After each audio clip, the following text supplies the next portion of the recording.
pace truck is off. It's Sanders and Bensi, the two odds-on favorites to take the win, leading the field to green. We're underway.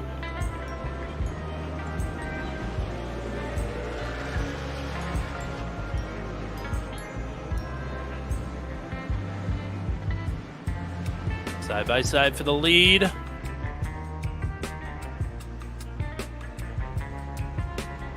See Sanders edge out Bensi there. Bensi kind of, I think, just backed it up a little. Sanders pretty wide there. Most of the field is minded in the first few turns. A couple of drivers starting from the pits, now making their way onto the track. Single file most of the way through. JJ Wang giving Bensi about all he can handle right now as well. And JJ has been right on these two drivers' heels in practice times. This is one that he is very much looking forward to tonight. Heels on the practice charts, and now quite literally going to be on the heels or on the door going into the bus stop. He's going to lock it up. Oh, Bensi locks it up to save it. Boy, oh boy, that was an aggressive move early in this one. It's going to cost Bensi now the second position as Roland Holt has gone through. Wang has lost 3 positions now. Yeah, big mistake there from Wang, and Bensi had a heck of a time getting control of that truck to keep it moving. A little bit of contact here between Schlosser and Matt Johnston as well. Bensi underneath of Holt. Holt wide into the heartburn turn.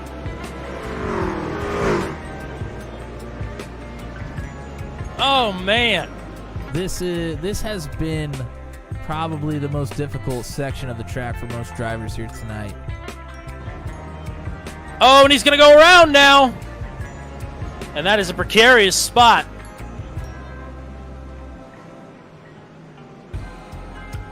Oh, he's going to pull right in front of Ellison. Oh, man. Ellison just taps the outside wall. Oh, Bensi gets some inside positioning here. And great drive off the turn as well. He should take this spot outright here. It does. Johnston the last 2 laps. Johnston trying to protect the inside of the chicane here. But Claiborne is there. Oh, Claiborne super loose. Johnson gave him plenty of room there. That's just a tough spot to pull that off. I mean, great job not to make that any worse than what it was. You can't say enough about this man right here. Gavin Sanders through oval 3 and 4. Came up 1 spot short at the Daytona road course. We're going to rectify that here tonight. Through the chicane for the final time, the R.I.P. Roval 200K goes to Gavin Sanders. Gavin Sanders at start-finish, burning it down. It's become an all-too familiar sight all of a sudden in Truck 200. His last 3 starts have resulted in 3 victories.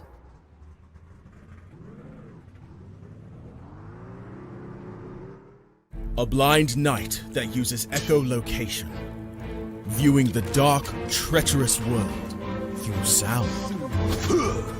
Trapped in a dungeon keep, endangered by combatants, where hazards lurk around every corner. Make sound to have vision, or don't and be stealthy. Avoid impaling threats throughout the dungeon to escape. Engage with other prisoners. Night I've been hearing about. Could you find the key and unlock my cell? Free them to fight back with more allies. Let's take this guy. The Dungeon Labyrinth has many paths and even more traps.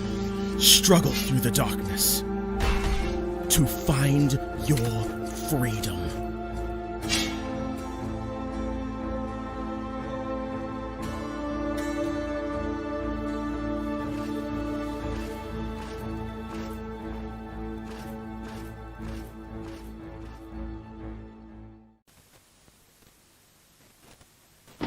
And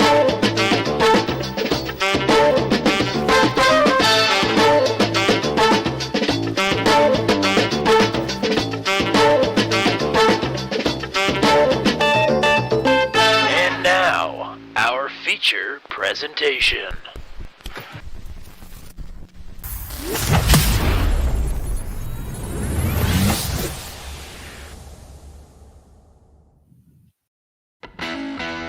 Round number 9 of the second season of Truck 200. It's our second and final short track of the season, depending on what your classifications for short tracks are.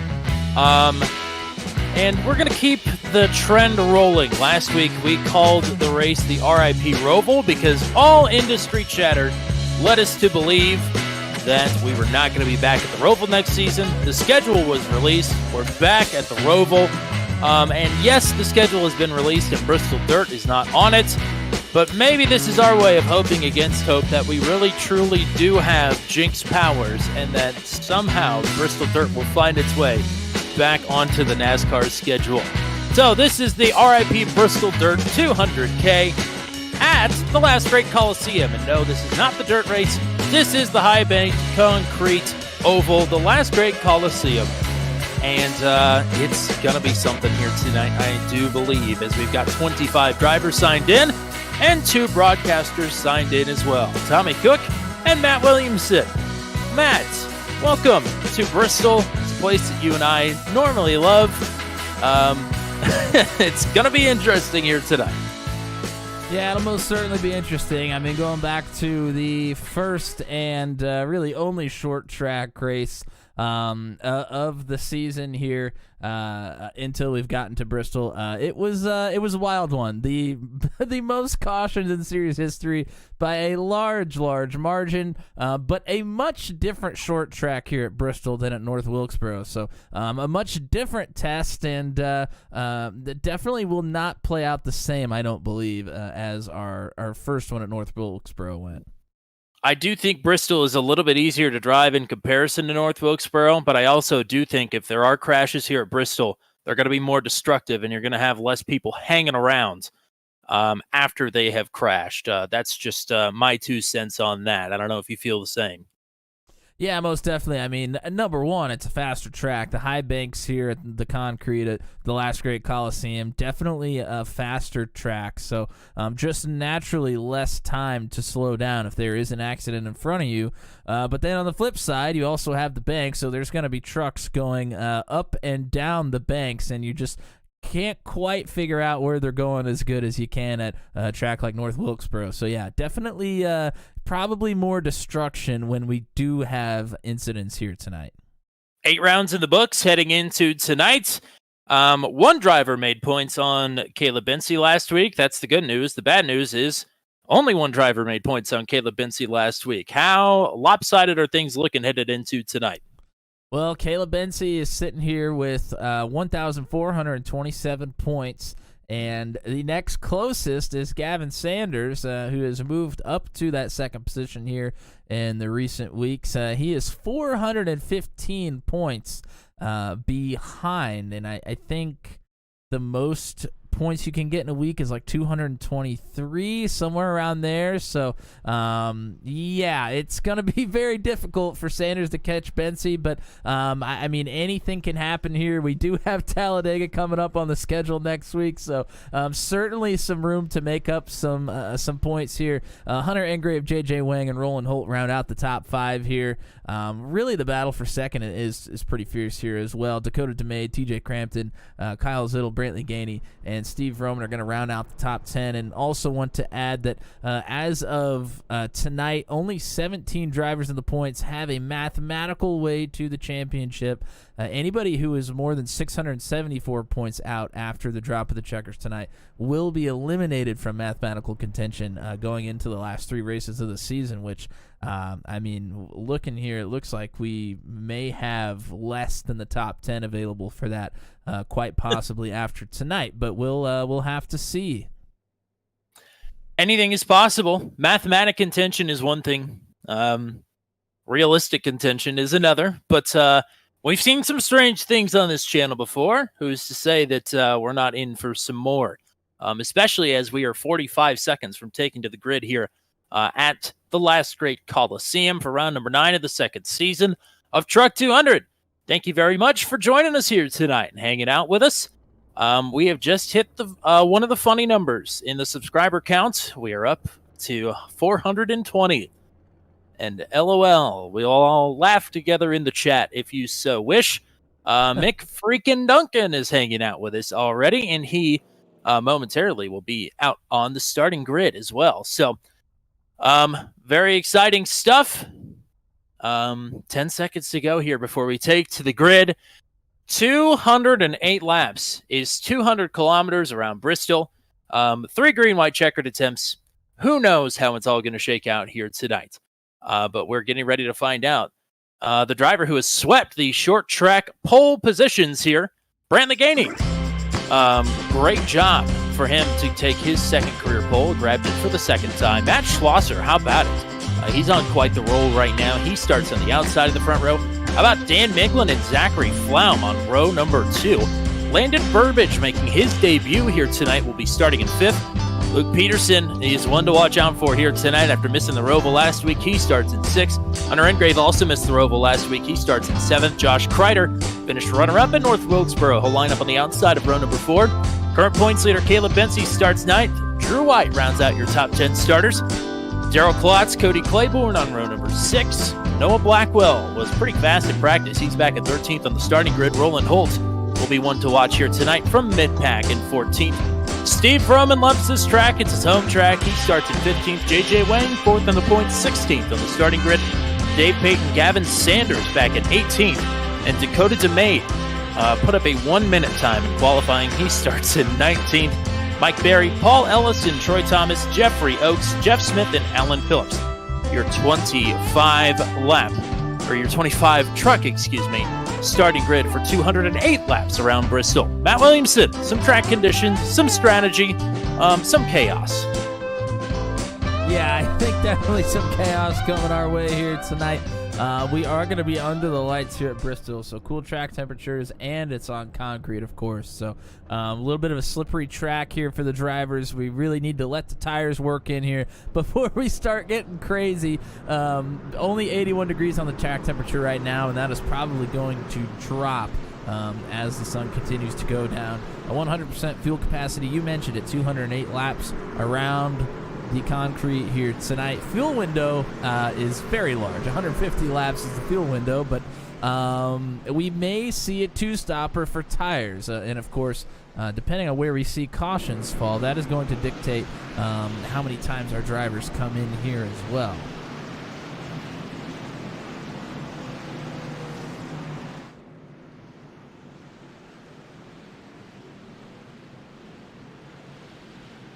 Some nervous moments here for a lot of drivers, I'm sure. I know one nervous admin right now in booth 200. Well, I can tell you, for me as a driver, I get very nervous starting races here at Bristol. Not necessarily because of what I fear I'm going to do, which is sometimes a great fear of mine as well, but just because if something happens, it is just so difficult to avoid any incidents here. You have people barreling in behind you. ARCA braking is very prevalent. You're trying to get slowed down yourself. Not much room to maneuver. Certainly no room to maneuver, but they're going to have to make it work here as we are underway at Bristol. Already 3 wide. Outside line did not get a great start. Yeah, outside line definitely not a great start. We have Engrave, Flaum, Kreider, and Luke Peterson all kind of jumbled up here together. Points leader Caleb Bency's right here as well. It's Gainey with the lead. Oh, and there's contact. Peterson's already in the wall. 2, 3 trucks around. Daryl Klotz. Oh, and down into Roland Holt. Dakota DeMade.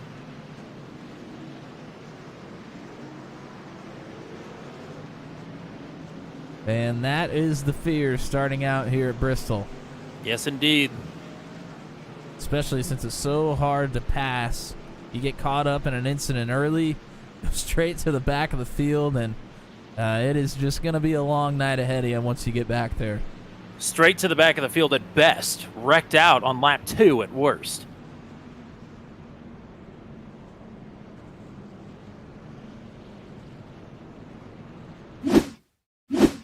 I didn't quite get the best look at where this started. It definitely was not there. Let's go ahead and go to... I think it starts with Alan Phillips. No, actually, no, it would start with Daryl Klotz, I do believe. Alan Phillips was in a separate incident all by himself. Yeah, let's go ahead and take a look here. This is Klotz on the inside, Luke Peterson on the outside.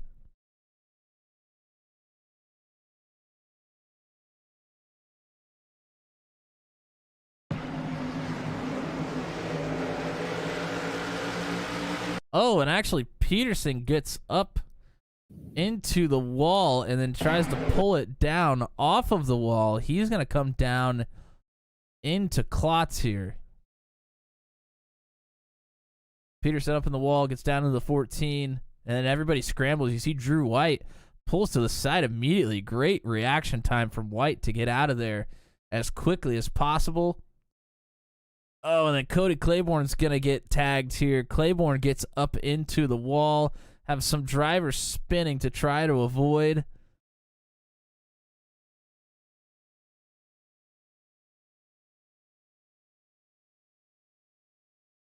And you see DeMade gets tagged by,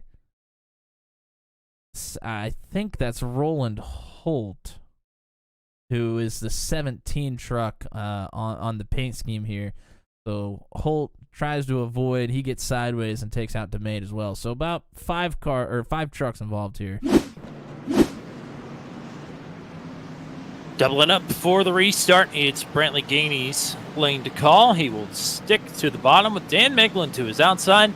Landon Burbage will be restarting in third with Matt Schlosser to his outside.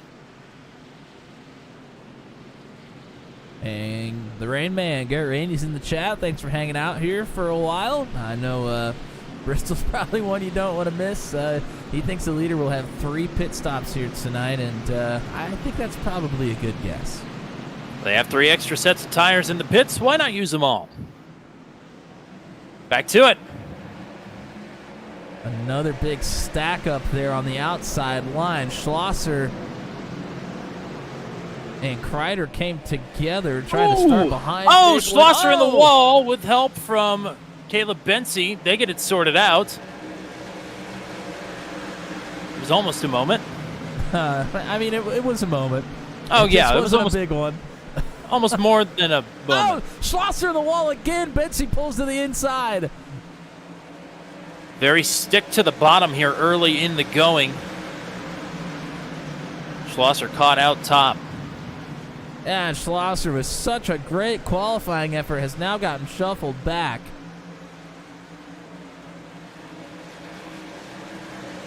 The top 2 have broken away. It's Gainey and Burbage. Burbage is running down the 22. Oh, Drew White's around in front. Oh, that's a problem. J.J. Wang gets and he's going to come back up the track. Oh, boy. Oh, into Luke Peterson. DeMade again. Jeff Smith. Oh, man.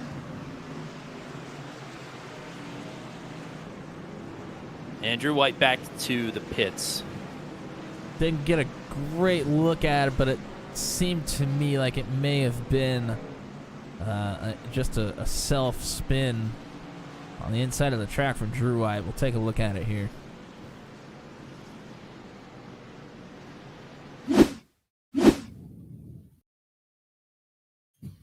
Yeah, Drew White goes from the top to the bottom of the track here, and back end of the truck just kicks out on him. He's trying to save it here. You see that wheel cranked way to the right, but it's just too late here on the high banks. J.J. Wang gets right into him here.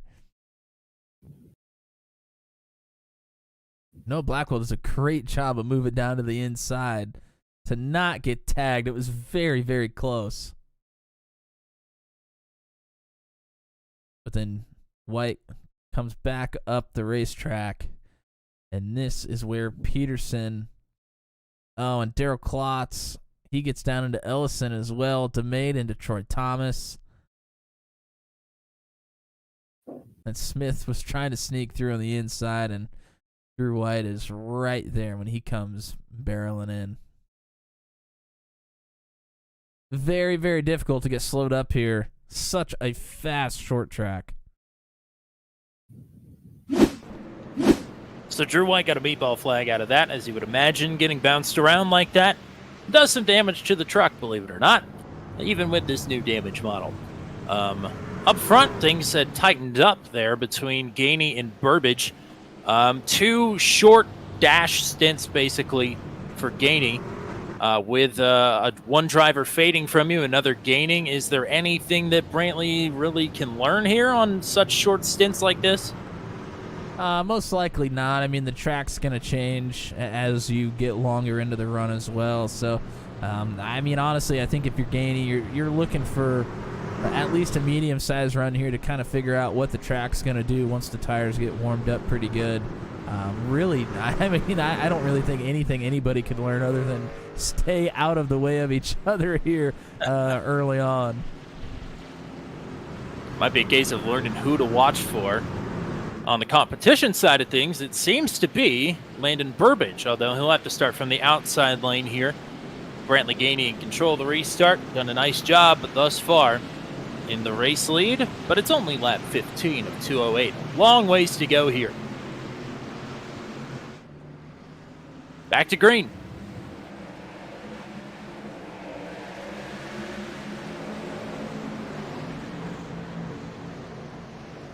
Much better start for that outside line with Burbage leading the charge. And Burbage is railing the outside right now. Goes straight to the lead past Gainey. JJ Wang was just in the middle of 3 wide. It gets sorted out. Big Pack battling for third Oh, here. turn Flaum around. Oh, boy. Whoever was behind Flaum gave him a big shot. 0-2 went straight around, and that is a mess.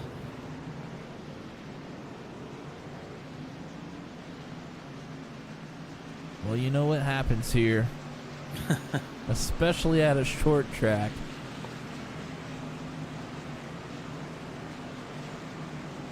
I think it's Tommy's favorite phrase. Cautions breed cautions. Yeah. It's certainly in action right now. I don't think it's his favorite phrase to use, but he certainly likes to say it in these situations anyways.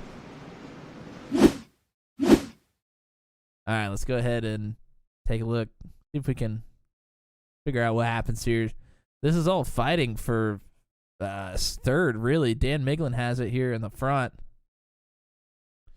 And Flaum was up top early on. He comes down, and he has Bensy right in front of him. Couldn't really go anywhere, but Schlosser's carrying a ton of speed, and Schlosser just punched the rear end of the 0-2.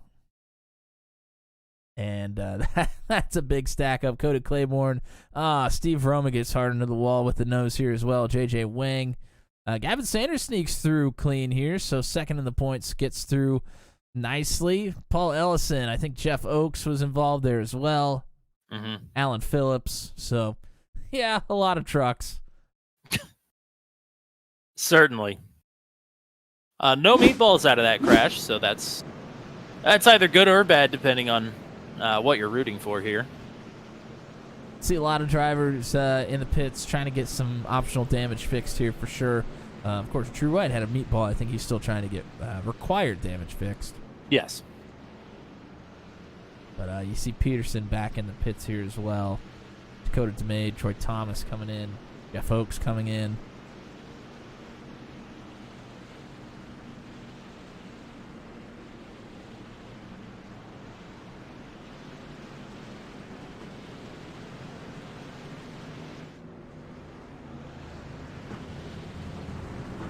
Oh, no.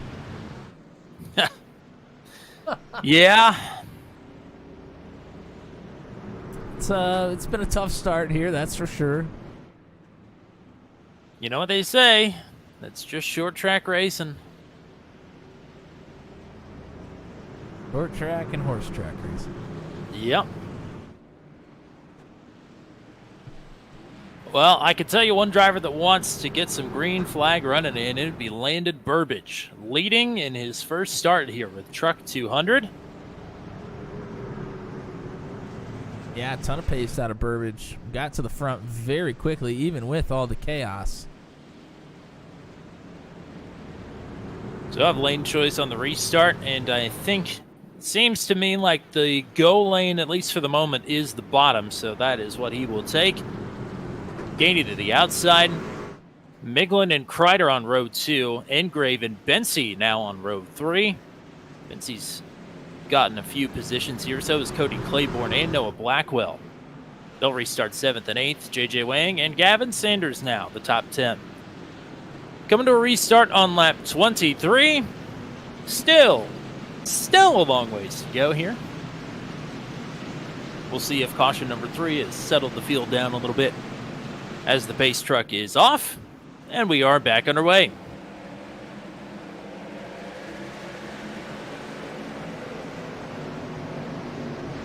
And not a great start. Yes, from the outside. Oh, boy. Oh, goodness gracious.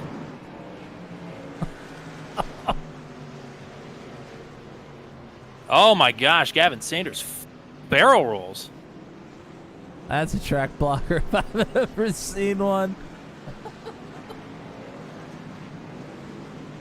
Well, the drivers are going to get this sorted out, and I think they're going to have some things to sort out with each other after that one.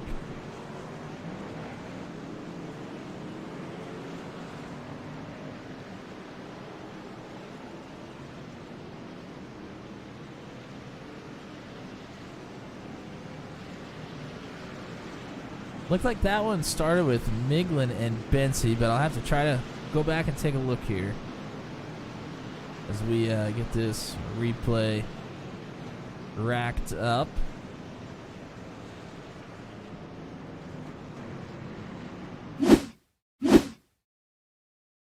And let's go ahead and rewind it here.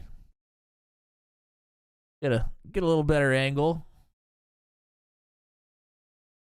I believe it starts with the 29 of Bensi and the 8 of Miglin. Bensi's running the outside. Truck length back from the 8, but carrying a lot of speed here. Oh, and Miglin, I think, tries to close the hole, but it's not there. He pushes Bensi up into the wall. Sanders gets pushed up into the wall a little bit farther back as well. And Miglin is going to go for a ride here. And let's go ahead and see as everybody else piles in. Blackwell's involved, Engrave involved. Just about everybody's going to be involved. There's Sanders down there in the 10. He gets hit by about 4 or 5 trucks.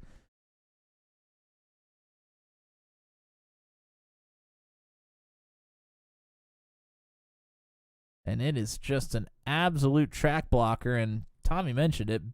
Sanders ends up going upside down.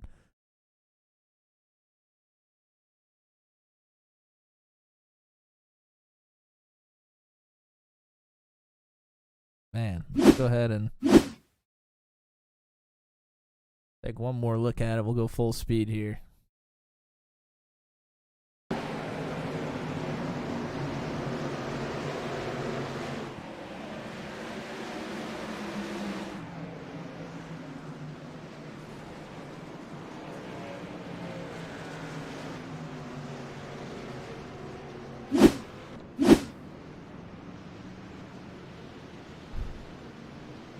And that is the 4th caution of the evening.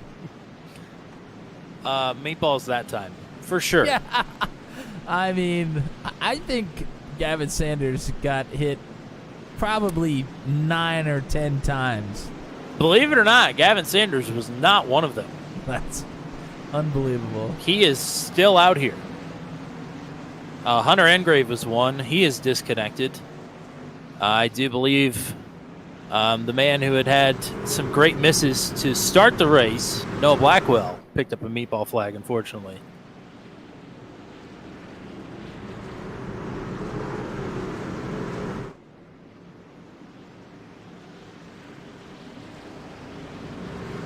So we're a tenth of the way through this one. 28 complete. We're back underway.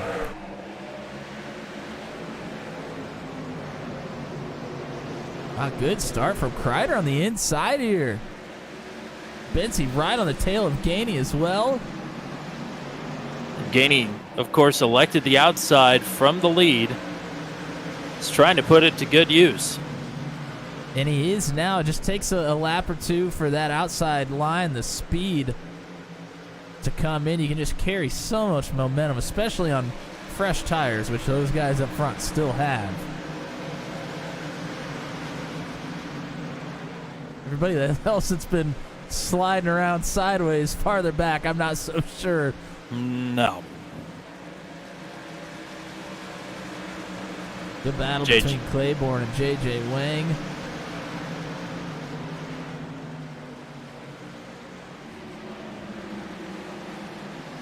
It's Claiborne in 6th. Wang in 7th. Gainey is pulled away from Kreider, who is now under fire from Caleb Bensy. Bensy will pull back in the line because he's got Landon Burbage right behind him.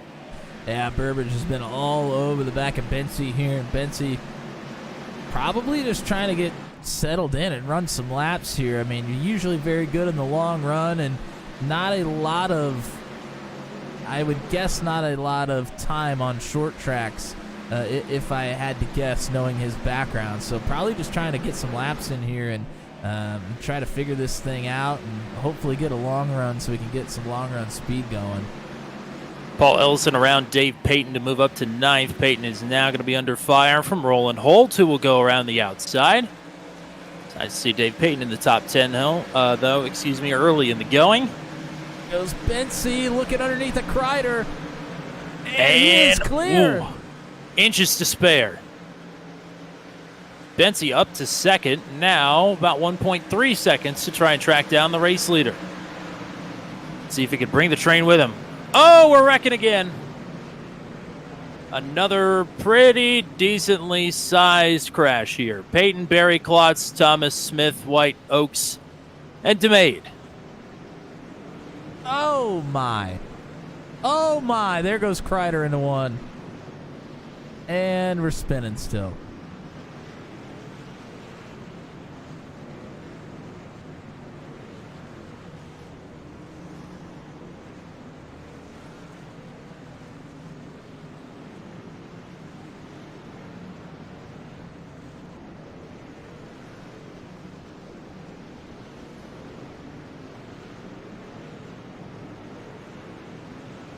All right, looks like we finally got things cleaned up there on the scene. AMR safety crew undoubtedly telling some to take it to the hauler already. All right, I'm going to go try to find this replay. Oh, boy, we are 3 wide. I think this is where it starts. This is Dave Payton in the middle. And Klotz is on the top, Flaum on the bottom. And Klotz goes around the 38 and tries to come down in front of him, but he's really not clear. All of those drivers come together. Flaum actually gets through fairly clean here. But Mike Berry gets into him, and this causes Payton and Klotz to go sideways, and it is on from there.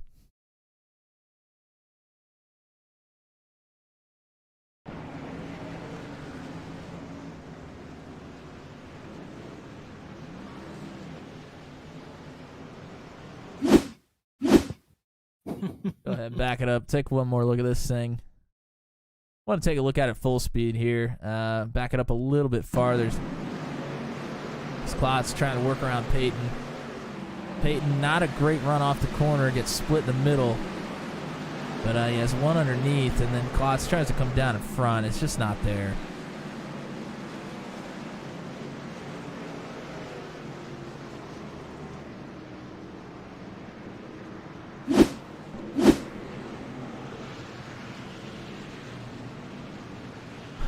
So that'll be, what number is that? Number 5?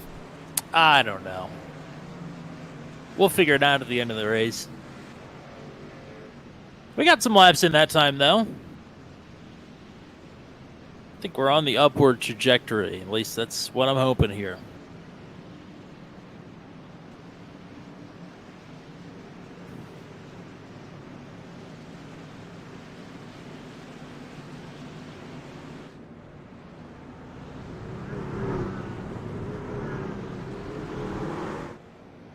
Gainey with lane choice here. Going to take the top side again. It did work out for him pretty well.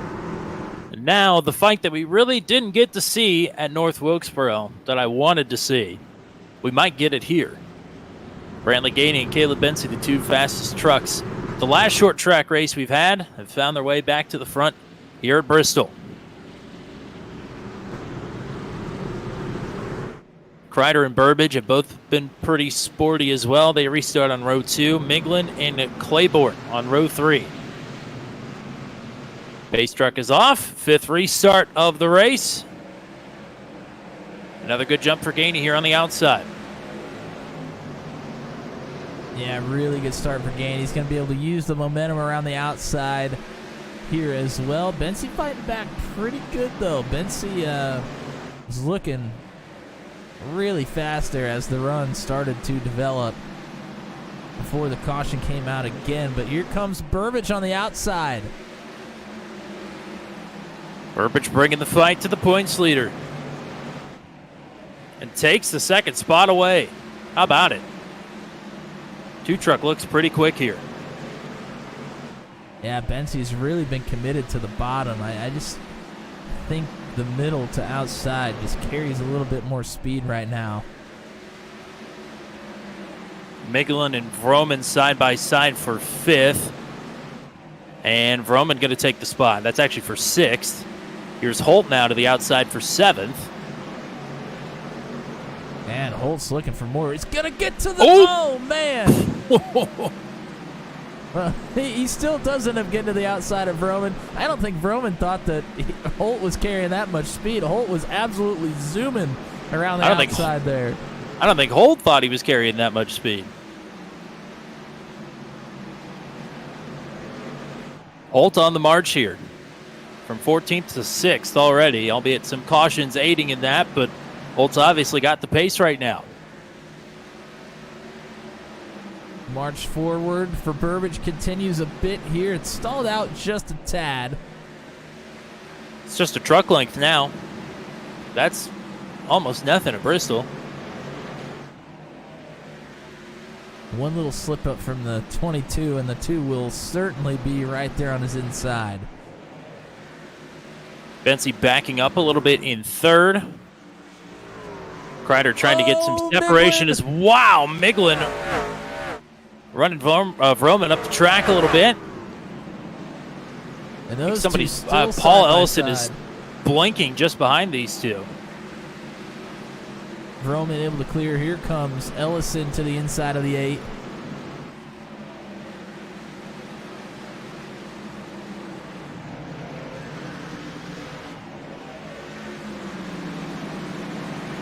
Ellison not quite able to make that move work.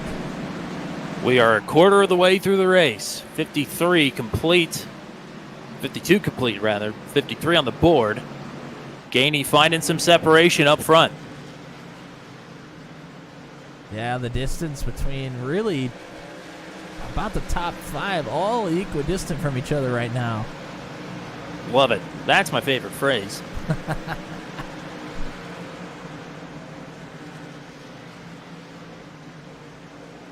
Kreider starting to close in on Bensie a little bit here. Miglin just put a nice move on Steve Vroman and is looking to take that spot back and will. Up to 7th. Vroman going to try and steal the crossover. But Miglin went right up to the wall, crossed him over on corner exit, got a great run. Dan Miglin is looking to get back to the front. Here comes Matt Schlosser. Had speed in practice and in qualifying, but has gotten caught up in some incidents. He makes a pass on Mike Berry and now looks underneath of Steve Vroman. Here's Bensie underneath of Landon Burbage now for 2nd. That run came out of nowhere. Kreider is looking to attack as well. Bensie makes the pass. And Schlosser is on new tires as of lap 39, so you can see with Schlosser just how good those tires are working here, even after a bunch of yellow flag laps. Kreider now underneath, completes the pass on Burbage. So Burbage back from second to fourth.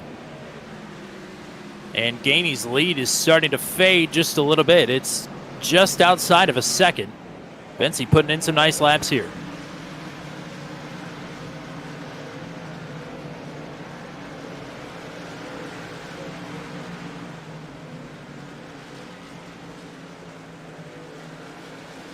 We mentioned Schlosser. He's continuing to try and move forward here. He has a nose to the inside of Miglin and will now complete that pass. Burbage really moving backwards here. He's under fire from Cody Claiborne. How about Cody Claiborne? We saw a lot of him on the broadcast last week. Had the best battle on the track after green flag pit stops.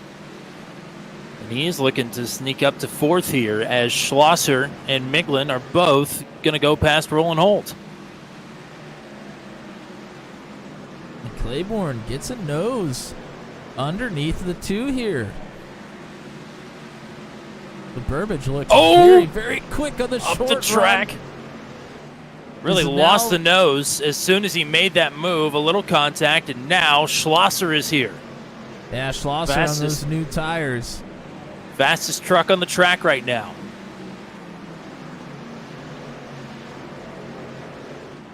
At this rate, it's not going to be long before Schlosser. Oh, Burbage up into the wall.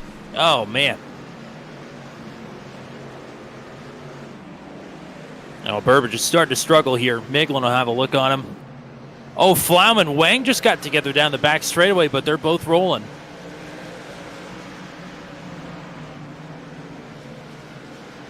Lead now for Brantley Gainey is half a second. Caleb Bensi has reeled him in quick.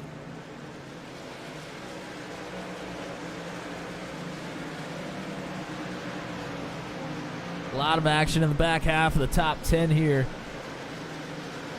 Burbage continues to move backwards. Barry's gotten around him. Vroman and Roland Holt right in tow here. Meanwhile, Schlosser still working on Cody Claiborne. These two have been side by side for about 3 laps now.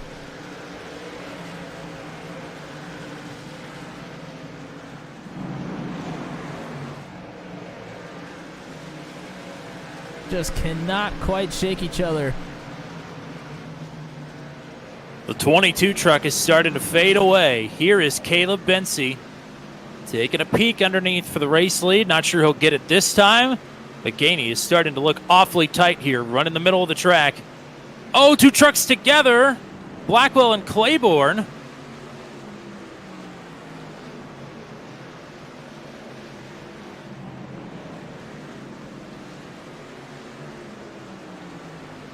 And here comes Bensi. He's working this inside.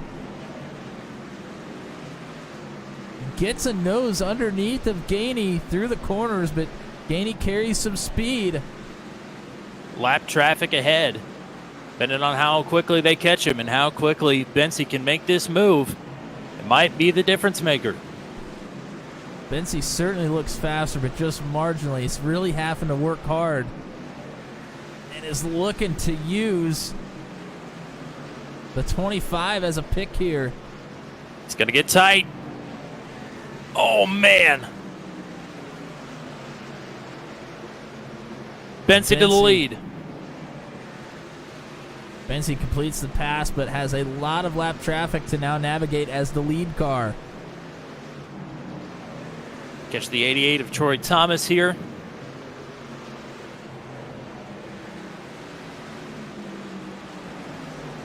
Boy, big stack up here. Miglin up into the wall for just a second. He has Mike Berry, Cody Claiborne, and Steve Vroman right here.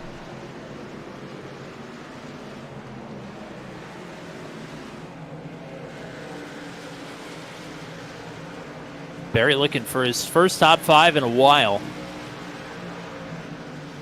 Back in the top 10 last week, I do believe, but wants to get back up front where he was running to start the season.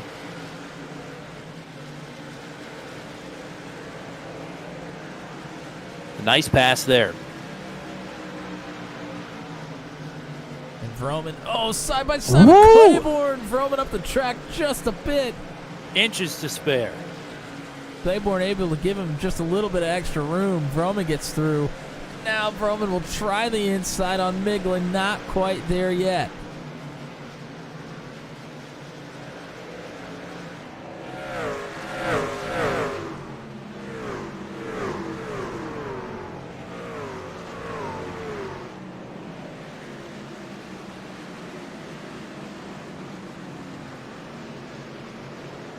We got people in the chat rooting for Jeff Smith. Unfortunately, he's one lap down in 18th, but still a long way to go in this one. As Miglin up into the wall, and I think that's going to allow Steve Vroman to complete the pass, so move Vroman up to 6th. Yeah, Miglin's been running that extreme high line quite a bit here, and he's slapped the wall a couple of times. Roland Holt will be next up to try to take this position away from Cody Claiborne. Oh, man, Holt really had to back it off to make the corner there.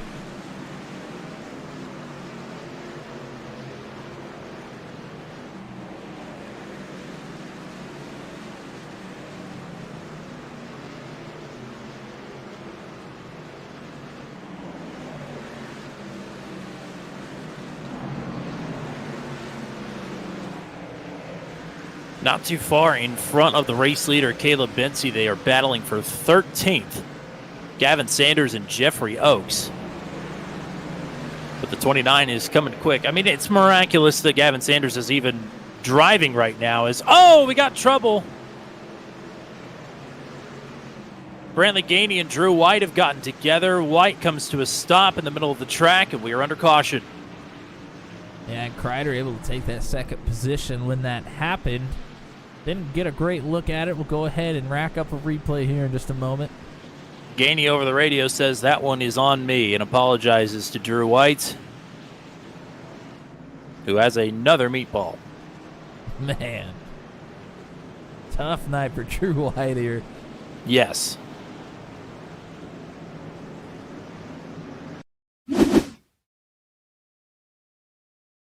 All right, let's take a look.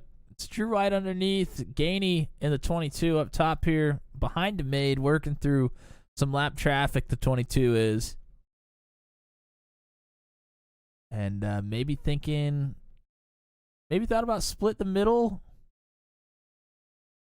And I think that's exactly what he was doing. He was going to try to split the middle here, but I think he just decided to make that move a little too late. And they had already gotten to the straightaway, and Drew White just thought, all right, well, you're going to take the top side, I guess, and not split us. But Gainey was still kind of sitting right there. Looked like just a little bit of indecision there from Gainey is really what caused that. Gainey, obviously the faster of all these trucks involved, but just couldn't quite decide what lane he was going to choose. As you can imagine, after a run like that, most of the field is on pit road.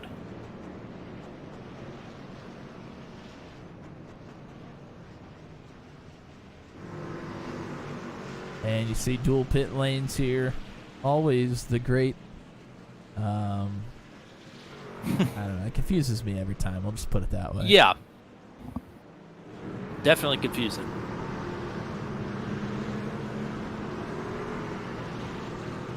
That's another part of the anxiety I get from racing here.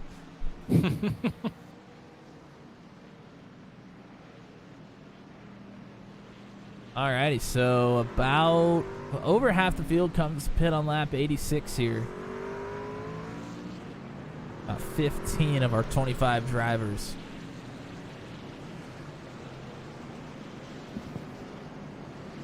Got 17 on the lead lap, I believe 24 running, maybe 23, depending on what Drew White decides to do here.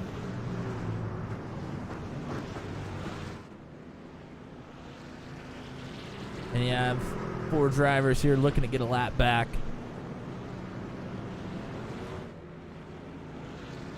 Alan Phillips, Luke Peterson, Jeff Smith, and Dakota DeMade.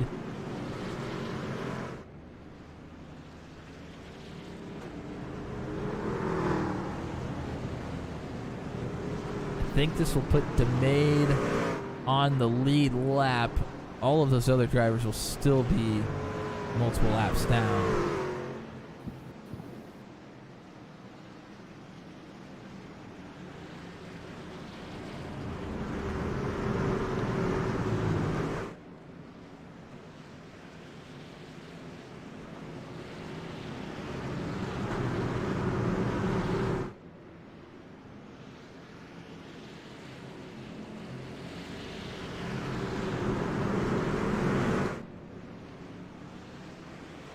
Coming to lap 90.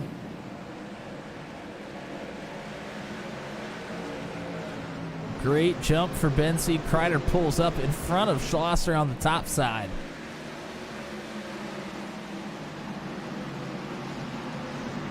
Oh, 3 wide maybe. Nope, we're going to get it sorted out from now. Oh! Now we're 3 wide. Sorted out again. Nope. Miglin. Oh, contact! Big dive. Oh.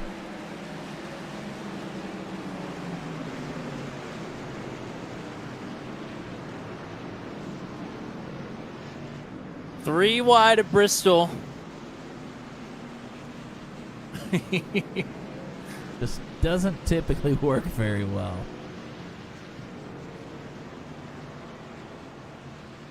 That ended up not being quite as bad as I thought it was going to, but there was a lot of beating and banging.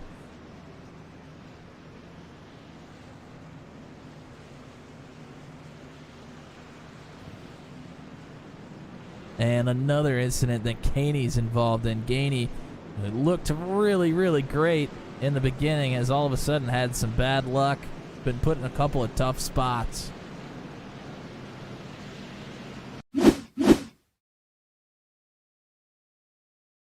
All right, let's go ahead and back it up here.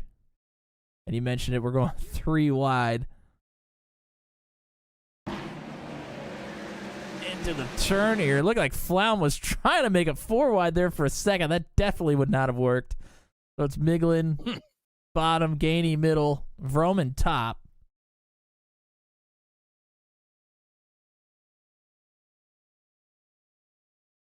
And Gainey just tags the left rear of Vroman, and it knocks him loose. Gets up into Holt, then pushes him down hard into Flaum. Flaum just took an absolute beating there on the bottom. And Flaum, I mean, he does an incredible job of getting this thing kind of slowed up, but he's going to come up into Ellison. And Burbage is right there, but actually really doesn't make much contact with them, unbelievably. That was a heck of a save from the 0-2.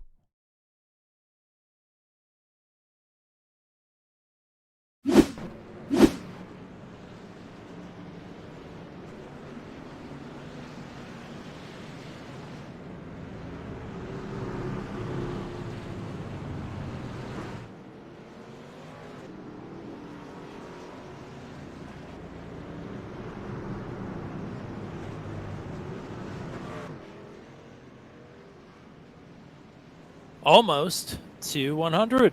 We're getting close.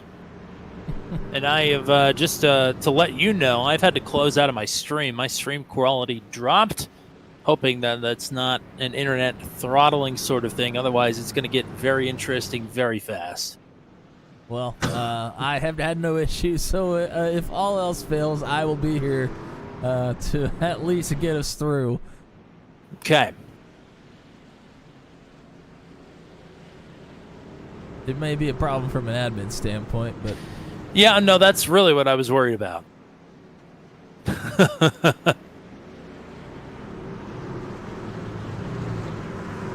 right, we're going to get it doubled up here. Bensi, lead us to the line one more time here.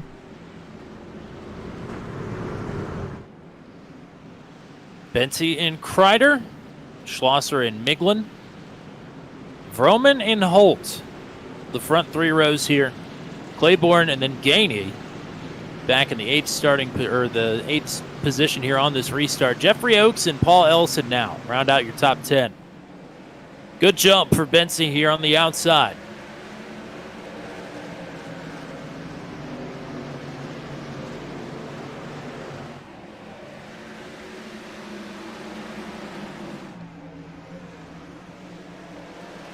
Schlosser kind of stuck on the bottom here.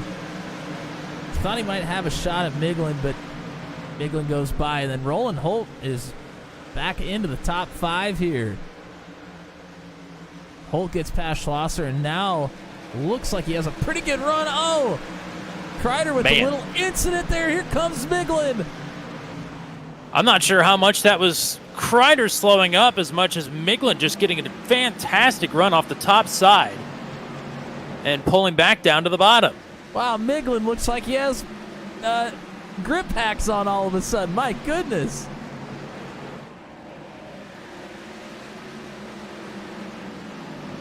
Miglin barreling around the outside. He takes the lead. Miglin to the point. What a move. I'm not sure how sustainable it is, but it sure does work in the short term. Dan Miglin with incredible pace up front.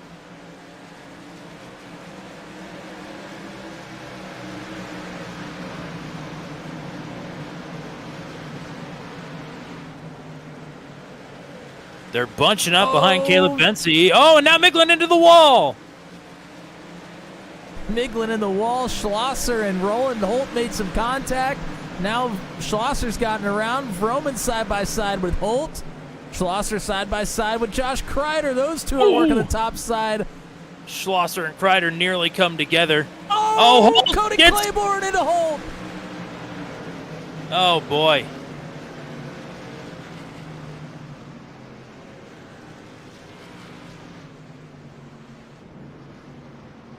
Man.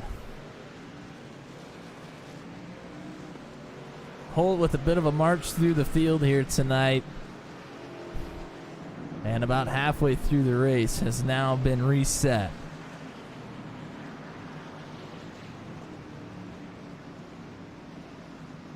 And that's putting it nicely.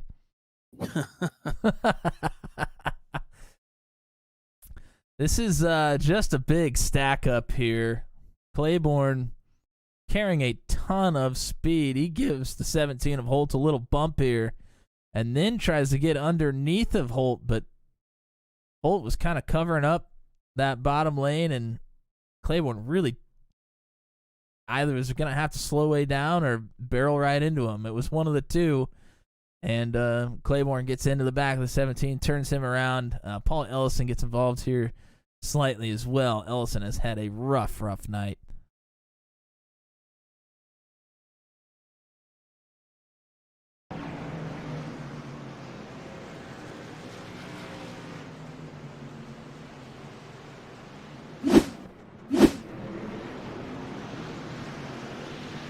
A few drivers into pit now.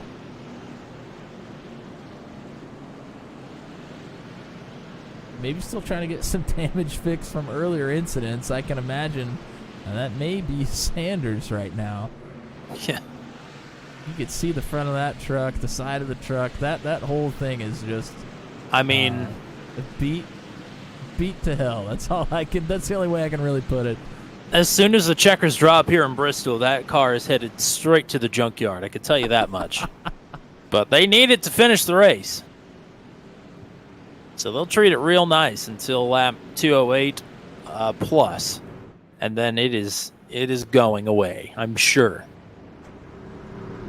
Dale Jr.'s virtual car graveyard. That's where that one belongs. Oh, yeah. Dan Miglin has said as soon as he caught the pace truck that he is going to take the outside. Given what we've just seen, that does not surprise me. It shouldn't surprise anybody. Now, short run speed for Miglin has just been unbelievable, and now he gets a chance for the tires to cool off a bit here. And Dan Miglin was involved in a lot of accidents at North Wilkesboro. I mean, to be fair, everybody was. But I don't think anybody was more excited about Bristol after North Wilkesboro than Dan Miglin.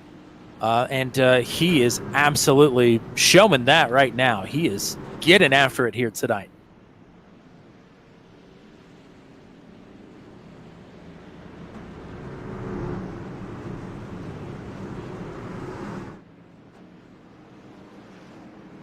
All right. Lights are out on the pace truck. We're doubling up here.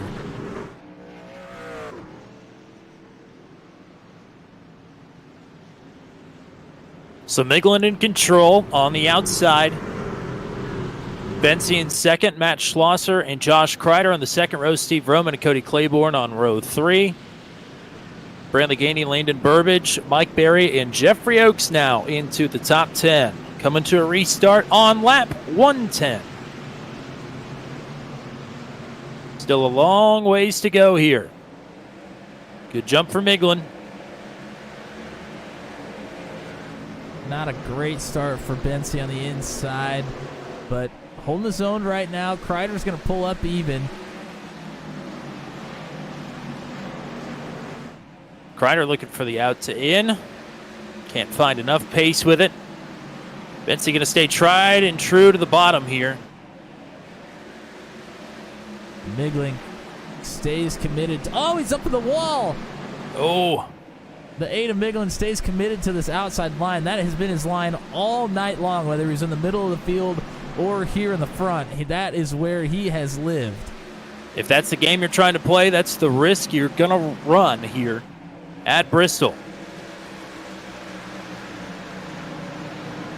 Side by side, a little bit farther back. That's Claiborne and Burbage. Oh, Paul Ellison is around. And I think he's going to keep it to the bottom of the track. We're going to stay green. Oh, Burbage and Claiborne still side by side. Claiborne clears for right now. Miglin still continues to lead this thing. Bensy and Kreider in Oh, tow. we got problems.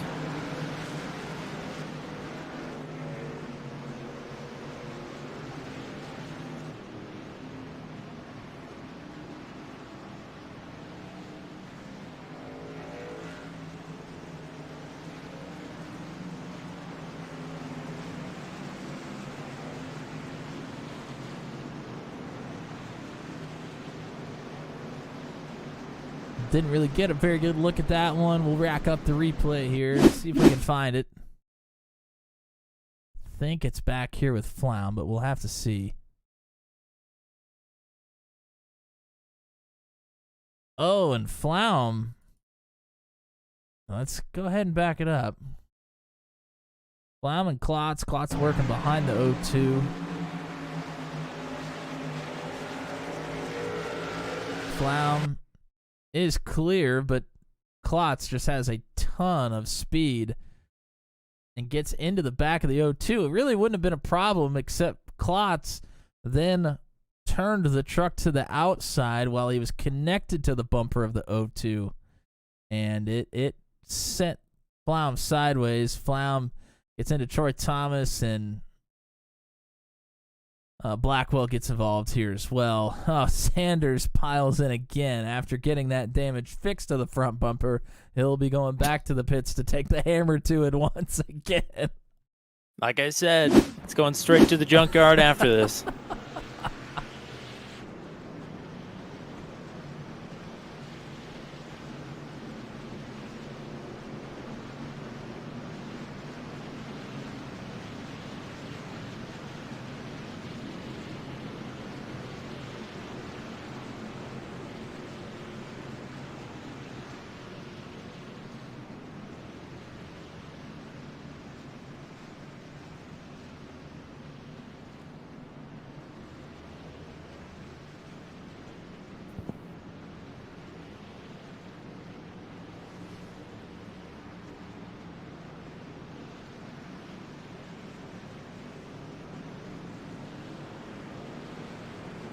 Well, let's set the scene here for you folks. We have 90 laps left. It'll be 89, I think, when we actually take the green flag. Maybe 88.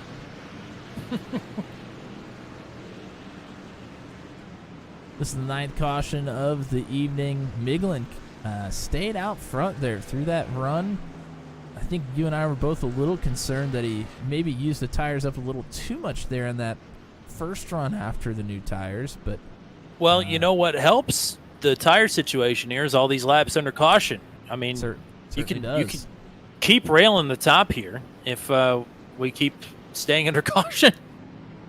Yeah, no, definitely. You get the temperature up in those tires as the run goes on. You run 15 laps. Caution comes out. You get to run 6 laps under yellow, cool them off again. The perfect strategy for the 8 right now. And from what he's seen tonight, I don't blame him.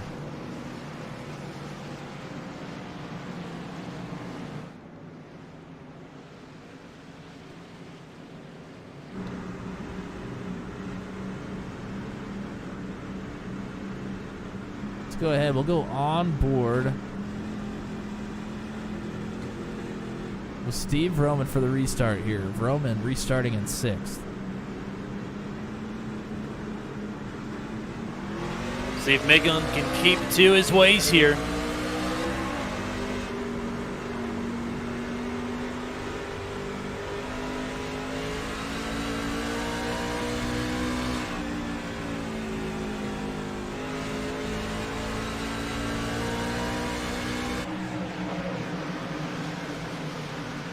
Bensie's got to his inside. Miglin's still fighting back, using that momentum.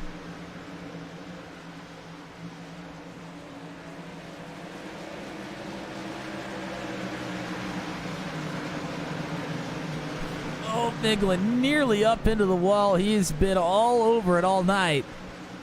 Burbage now looking to make a move on Steve Roman to get into the top 5 once again. Not quite there. Oh, Zach Flaum is around. I think he had help again. I think he's going back to the pits. I would imagine he's probably pretty fed up with this race, even after the podium at North Wilkesboro. It has not been his night in Tennessee.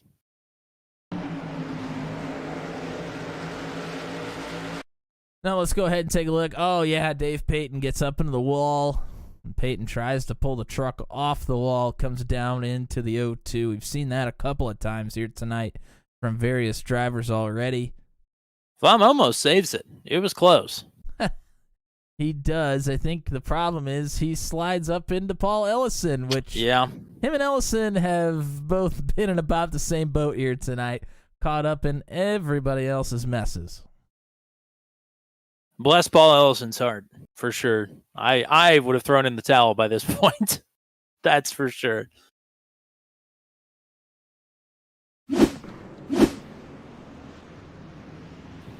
So we will re-rack again.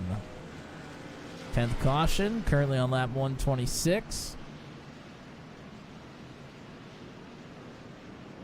ICR is in the chat cheering on Brantley Gainey. Gainey was, he got the pole and was up in the lead for quite a bit, up in the top 3 for even longer, and has now slipped back a little bit after an incident or two has not quite gone his way, sitting in 8th currently.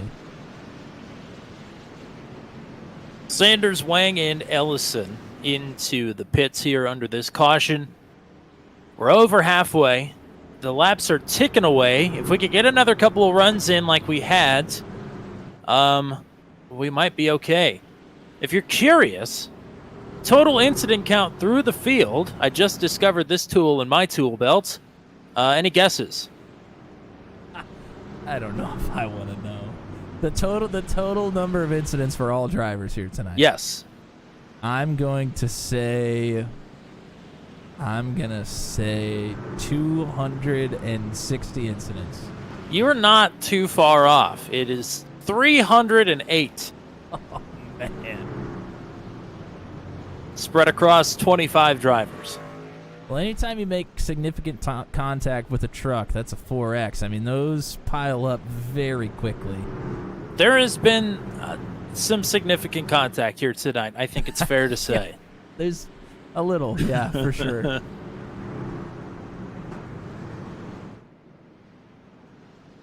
But we have 16 trucks on the lead lap. I believe we have 22 of our 25 drivers still running in this race.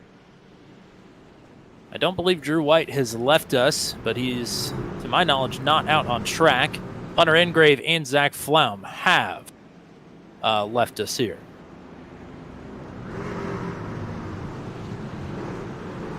But we'll be coming to lap 130 of 208, and a reminder, you know, just in case, 3 overtimes.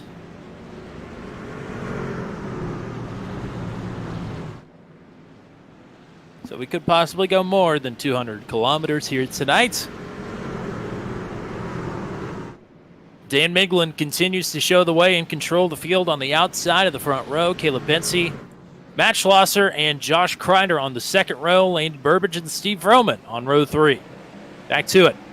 Miglin got a good jump, but spun the tires a bit. Here's Bensey fighting back already, and he's got the lead. And Miglin's boxed in. He can't take his big run here.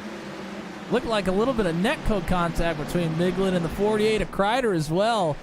And you're right, Miglin, his initial launch was good, but then spun the tires as he was trying to go through the gears. Oh, and he's fighting back on the outside here. And he's going to hit the wall. Hits the wall, but it might have helped him a little bit. Here he goes with another great run.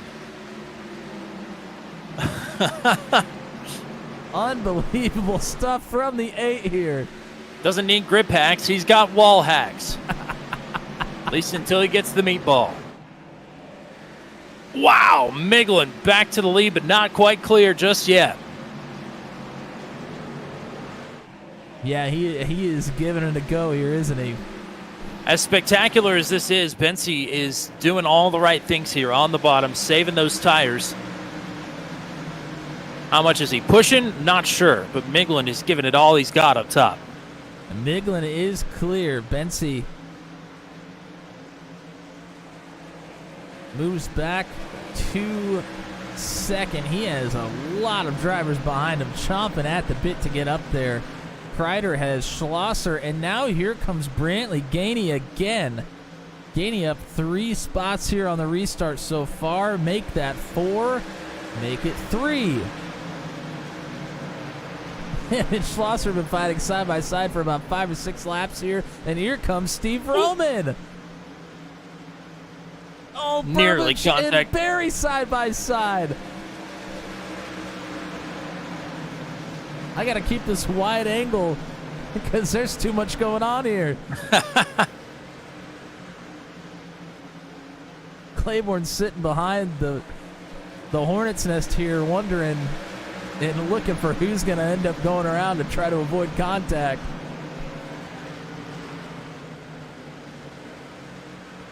Oh, little contact between Schlosser and Gainey there on entry. They've been running each other ragged here the last couple of laps. Now Steve Roman's inserted himself into the party. Him and Burbage are side by side now.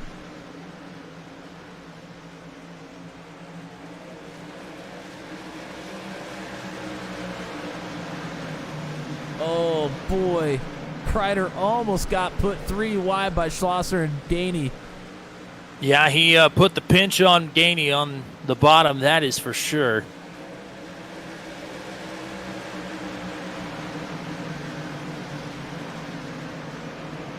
I mean, basically the entire top 10, it's the top 9 trucks all together in the same camera view still. Miglin starting to give up the time. Bensey within a truck length now.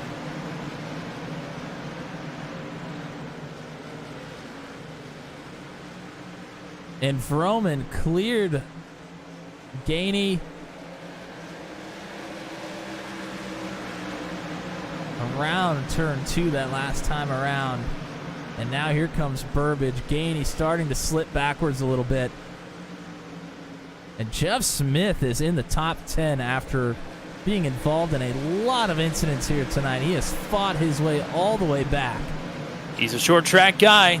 We knew we'd have a few cautions. He was strapped a couple of laps down. And he has made his way back onto the lead lap and into the top 10. How about it?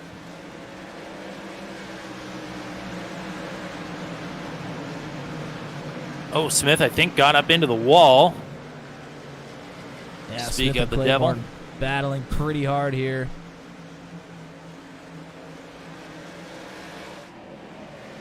Smith trying to sneak around the outside of Claiborne. He gets that positioning.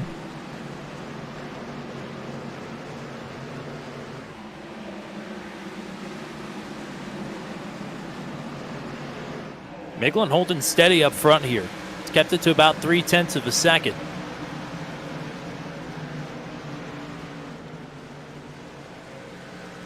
Yeah, and that's, I really thought as soon as we got a medium-sized run, which I would consider this a medium-sized run tonight.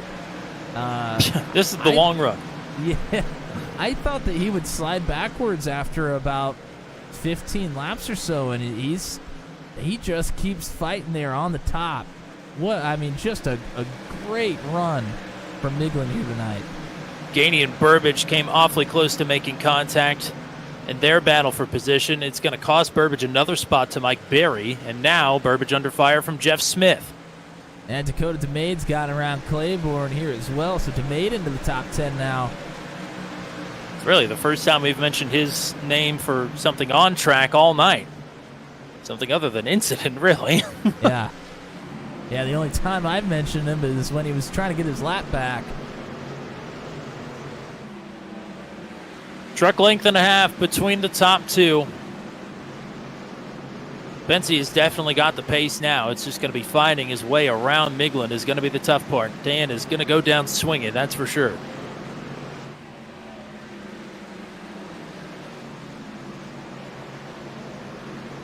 Roman and Schlosser starting to battle here.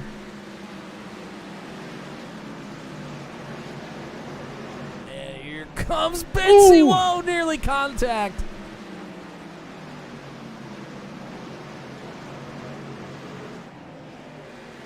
Oh, Paul Ellison, I think, has gone for a spin, but is still rolling here. Benzie has to be careful, because Kreider is not far behind him.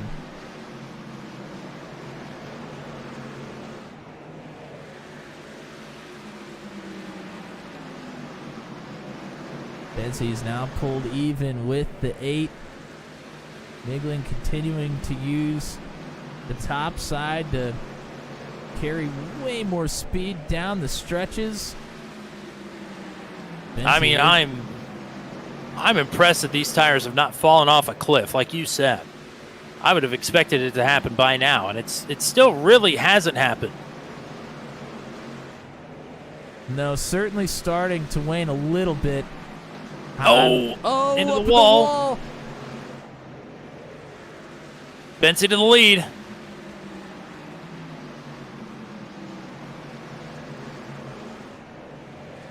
Kreider underneath of Miglin, Vroman underneath of Schlosser.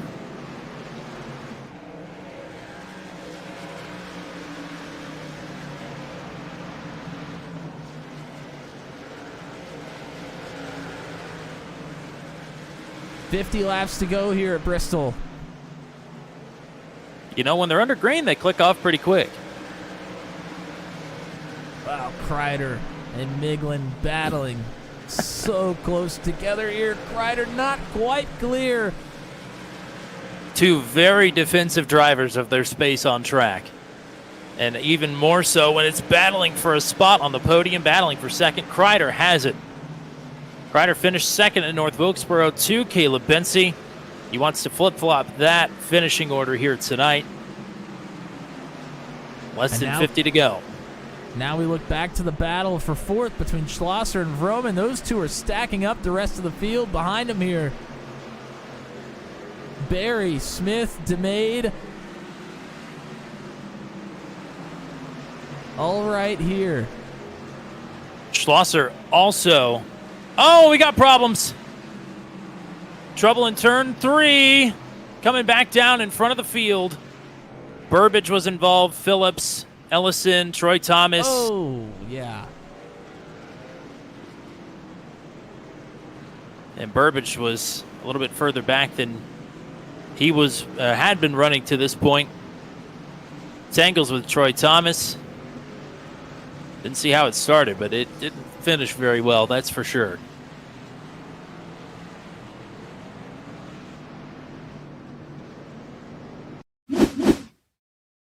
Well, let's go ahead and take a look. As I go back, Burbage is already sideways against the wall. And Burbage good here on the short run, but those tires went away very quickly for the two. Kind of working the inside to middle of the track here. Thomas, just an incredible run on the outside, trying to get to the outside of the two here. Oh, that looks like netcode initiated. I haven't really seen a whole lot of it here tonight, but we'll go to the chase cam here. Thomas on the outside. Oh, yeah. Big time netcode contact. Unfortunately for Burbage and Thomas, it ends up with both of them pretty hard into the wall. Oh, boy. And Alan Phillips and others come crashing in there as well. Yeah, it's the end of the night for Alan Phillips. I think Thomas and Burbage might try their luck here, as most of the field is on pit road.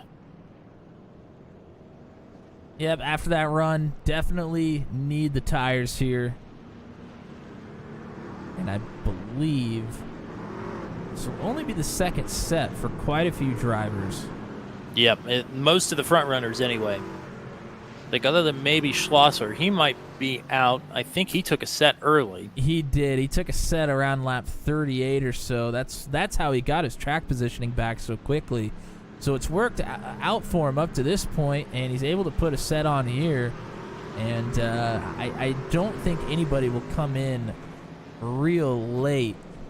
No, I wouldn't think so. I would say past 20 laps to go, nobody's going to come in for a set of tires, or at least nobody in the top 7 or 8 will probably. So. And the only exception I could think of to that would be if we have a crash that legitimately takes out over half the field, or multiple crashes that do that. Somebody restarting in 10th out of 10 trucks might try their luck, come in and put a fresh set of tires on for a late race restart. But, I mean, that's a very specific set of circumstances. I would agree with you that most of the pit stops here are done, unless something has gone wrong.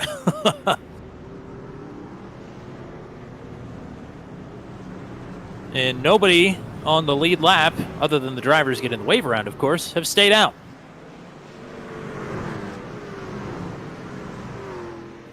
Probably a wise decision. Dan Miglin forgot he wasn't in the lead and kept trying to go to the outside of Caleb Vensey. Vensey says, no, I'm going to take your tool away from you. You're going to restart on the bottom here.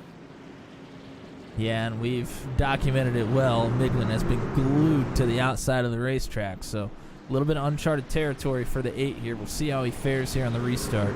I'm sure he'll find his way up there soon, but is going to have to go at it here on the bottom underneath the race leader, Caleb Vensey.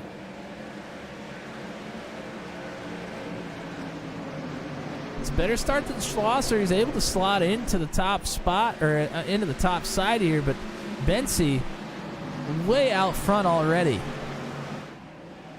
Kreider underneath Schlosser. Schlosser looking to take third. Oh, Kreider with a great run through the corner. Here comes Mike Berry as well. Oh, Berry had to check up. Oh, Jeff Oakes is loose.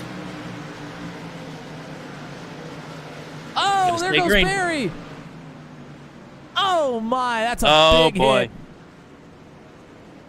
And the good run for, oh, my goodness. That was some horrendous ARCA braking there. The good run for Mike Berry might be over with that one.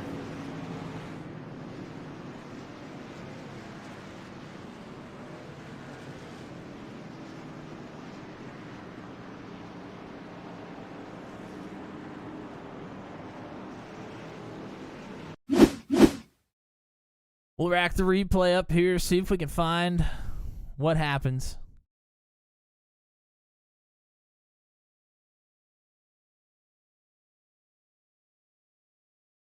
Oh, and Barry just gets loose on his own here on cold tires. Oh, man. Not quite able to send it in there as hard as he was previously.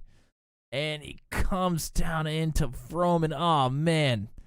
All things considered, Steve Roman had a really clean race going, and he just got absolutely sent into the outside wall there. Smith, Holt, J.J. Wang, Brantley, Gainey, Burbage, all involved here.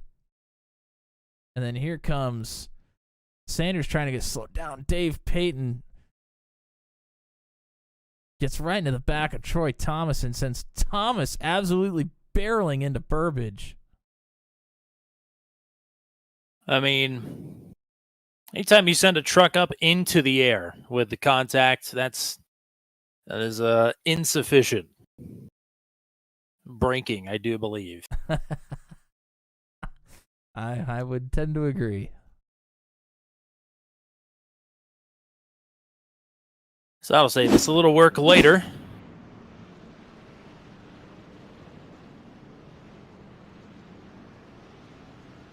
A lot of trucks in the pits here. Most of these trucks, if not all of them, were involved in the incident.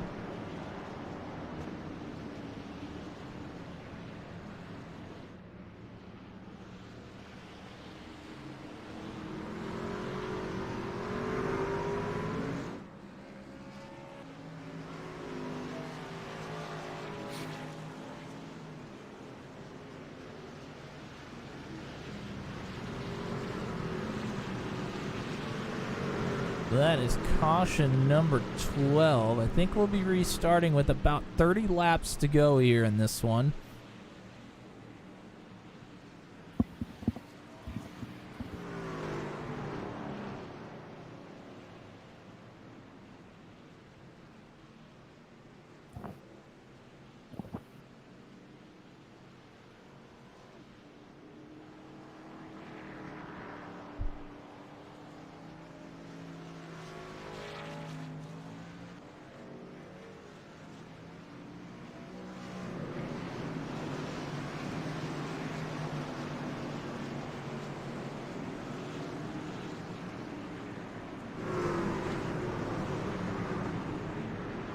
Bensi likes to take the top line again here. Worked out very well on this last restart. Miglin still held second, so he'll restart on the bottom again. It was a decent restart from Miglin last time. Was able to get in front of Schlosser on the restart. Yeah, just looking to find that gap up to the top side, I think. We're back underway. Kreider up to third without much issue. And Kreider immediately dives to the bottom of the 8, looking for second. Miglin is in home territory up top, and Bensi is going to follow him up there this time. Oh, wow. Nearly contact there between Kreider and Miglin. Miglin once again here in the short run, very, very quick.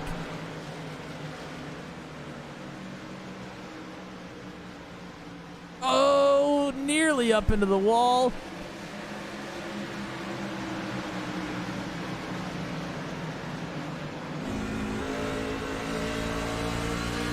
On board with Schlosser in fourth right now. He's working this top side with Miglin, and Bensi's flirted up there with it as well. Oh, Schlosser with a massive run here. Kreider sticks to the bottom.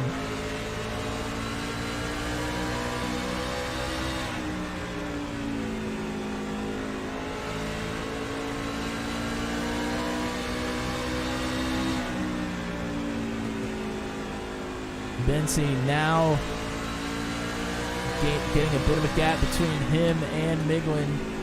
Miglin was hanging on there for quite a while, but Bensi now starting to create some separation.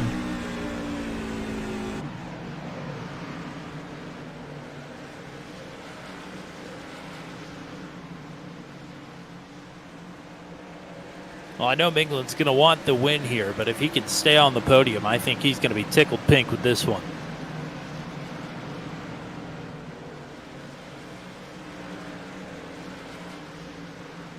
Now everybody pretty much has migrated to the top side. Yeah, closest battle on the track here as well as J.J. Wing, Cody Claiborne, Daryl Klotz, all involved. Klotz is actually lapped down here.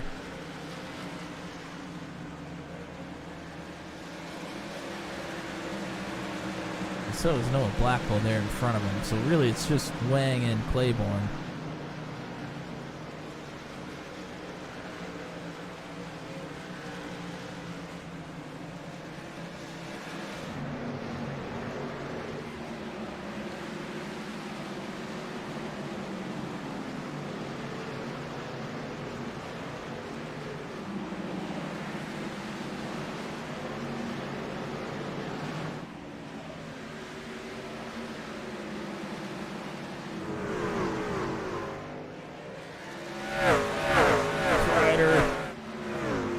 Starting to try to put the moves on Miglin again.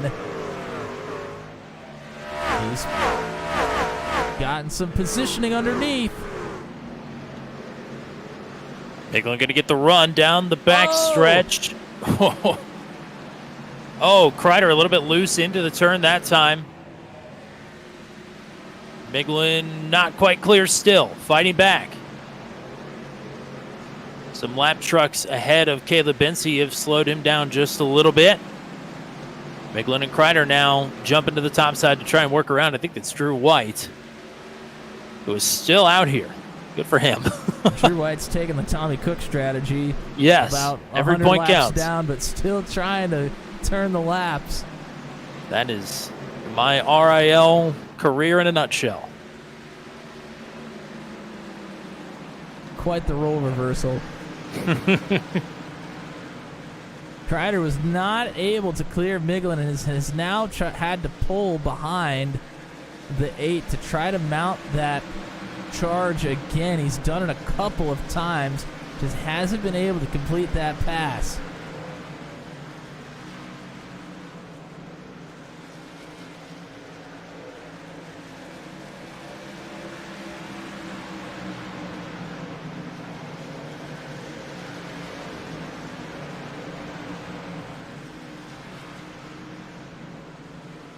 There's a there big goes dive. Kreider.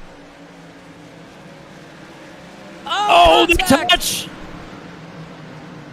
That was always going to be tight. Now he's back up the track with Schlosser to the outside. Schlosser to third. And look at Dakota DeMay. Dakota DeMay in a top 5 position now. Oh, we got a truck around at the entrance to pit road. I think it's Mike Berry. And he is going to get it back rolling again.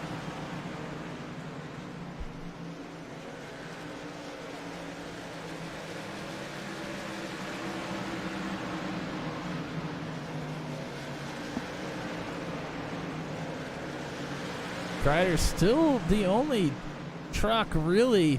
Oh, now he's up in the wall. Oh, he hit hard. DeMade on him. I was just about to say Kreider the only truck really using the bottom at all, and then he's in the wall.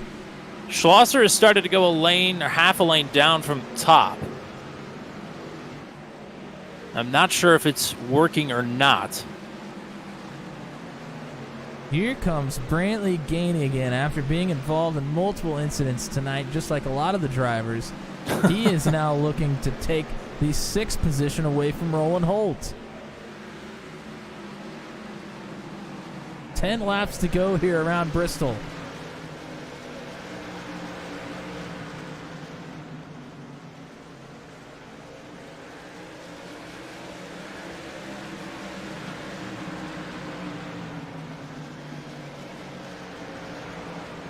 Schlosser has now pulled up right to the back of Oh, Midland. we got trouble. J.J. Wang is stopped on the bottom of, I think, 1 and 2, maybe 3 and 4. I can't tell. Either way, J.J. Wang's day has gone up and down. and out, I do believe. Meatball flag. He's not going to have enough time to get that cleared. Man, oh man. Under caution again. Inside of 10 to go.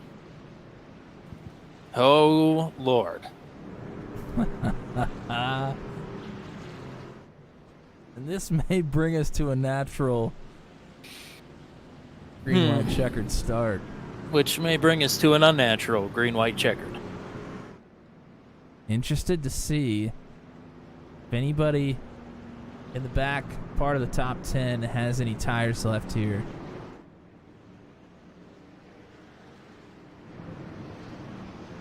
If they do, this would be a good time to use them.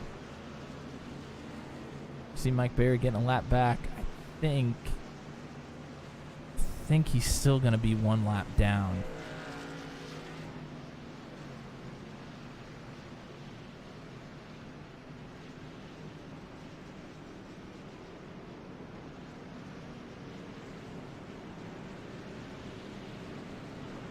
Here goes Gavin Sanders.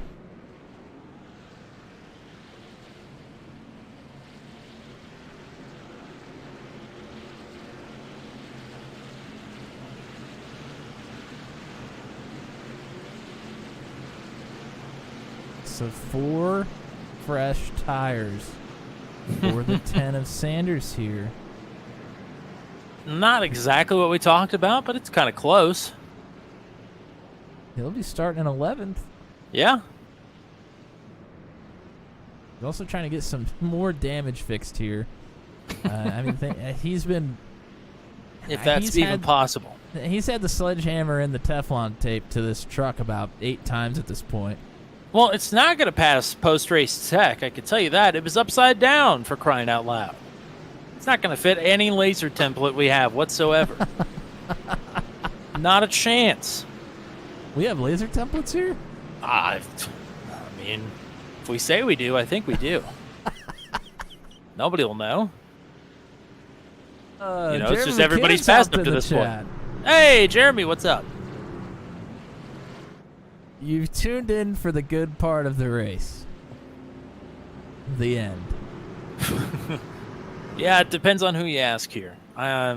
Something tells me with this cast of characters up front, somebody is not going to be very happy at the end of this one. You got a lot of hungry drivers here. Not just a lot of hungry drivers, but a lot of drivers who have drove their asses off tonight and are going to be disappointed to have a crack at the win and come up empty-handed. Lord knows what they're going to do to get it.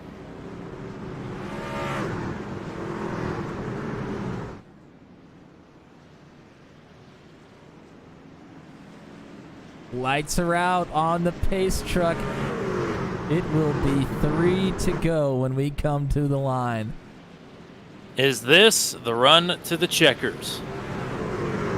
Caleb Bensey, Dan Miglin, Matt Schlosser, Josh Kreider, Dakota DeMade, Roland Holt, your top 6. Back to green.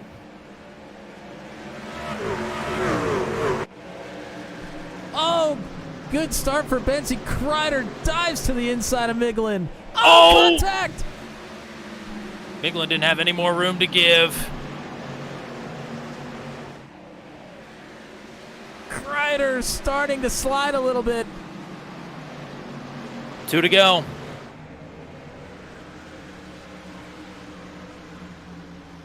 Oh, Kreider hard into the outside wall.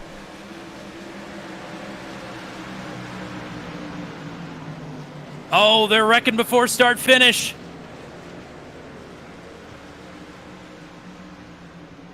Checkers are out.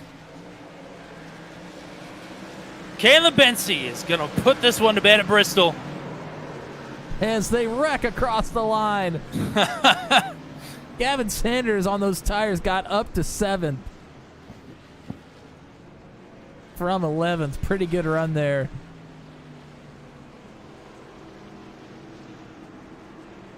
And a Dakota DeMade had a top 5 run going. He fell back to 8th there on that last restart.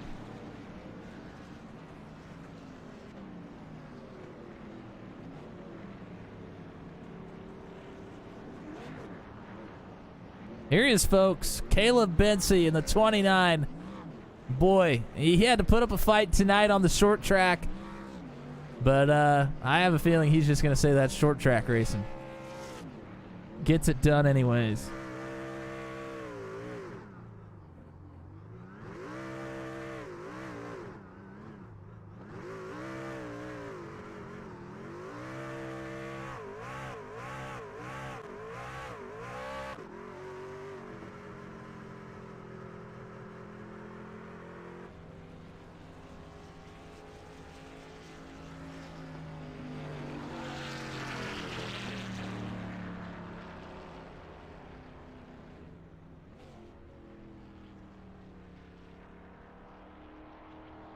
You know, I don't know why I ever doubt him. I thought with some limited short track experience, he might have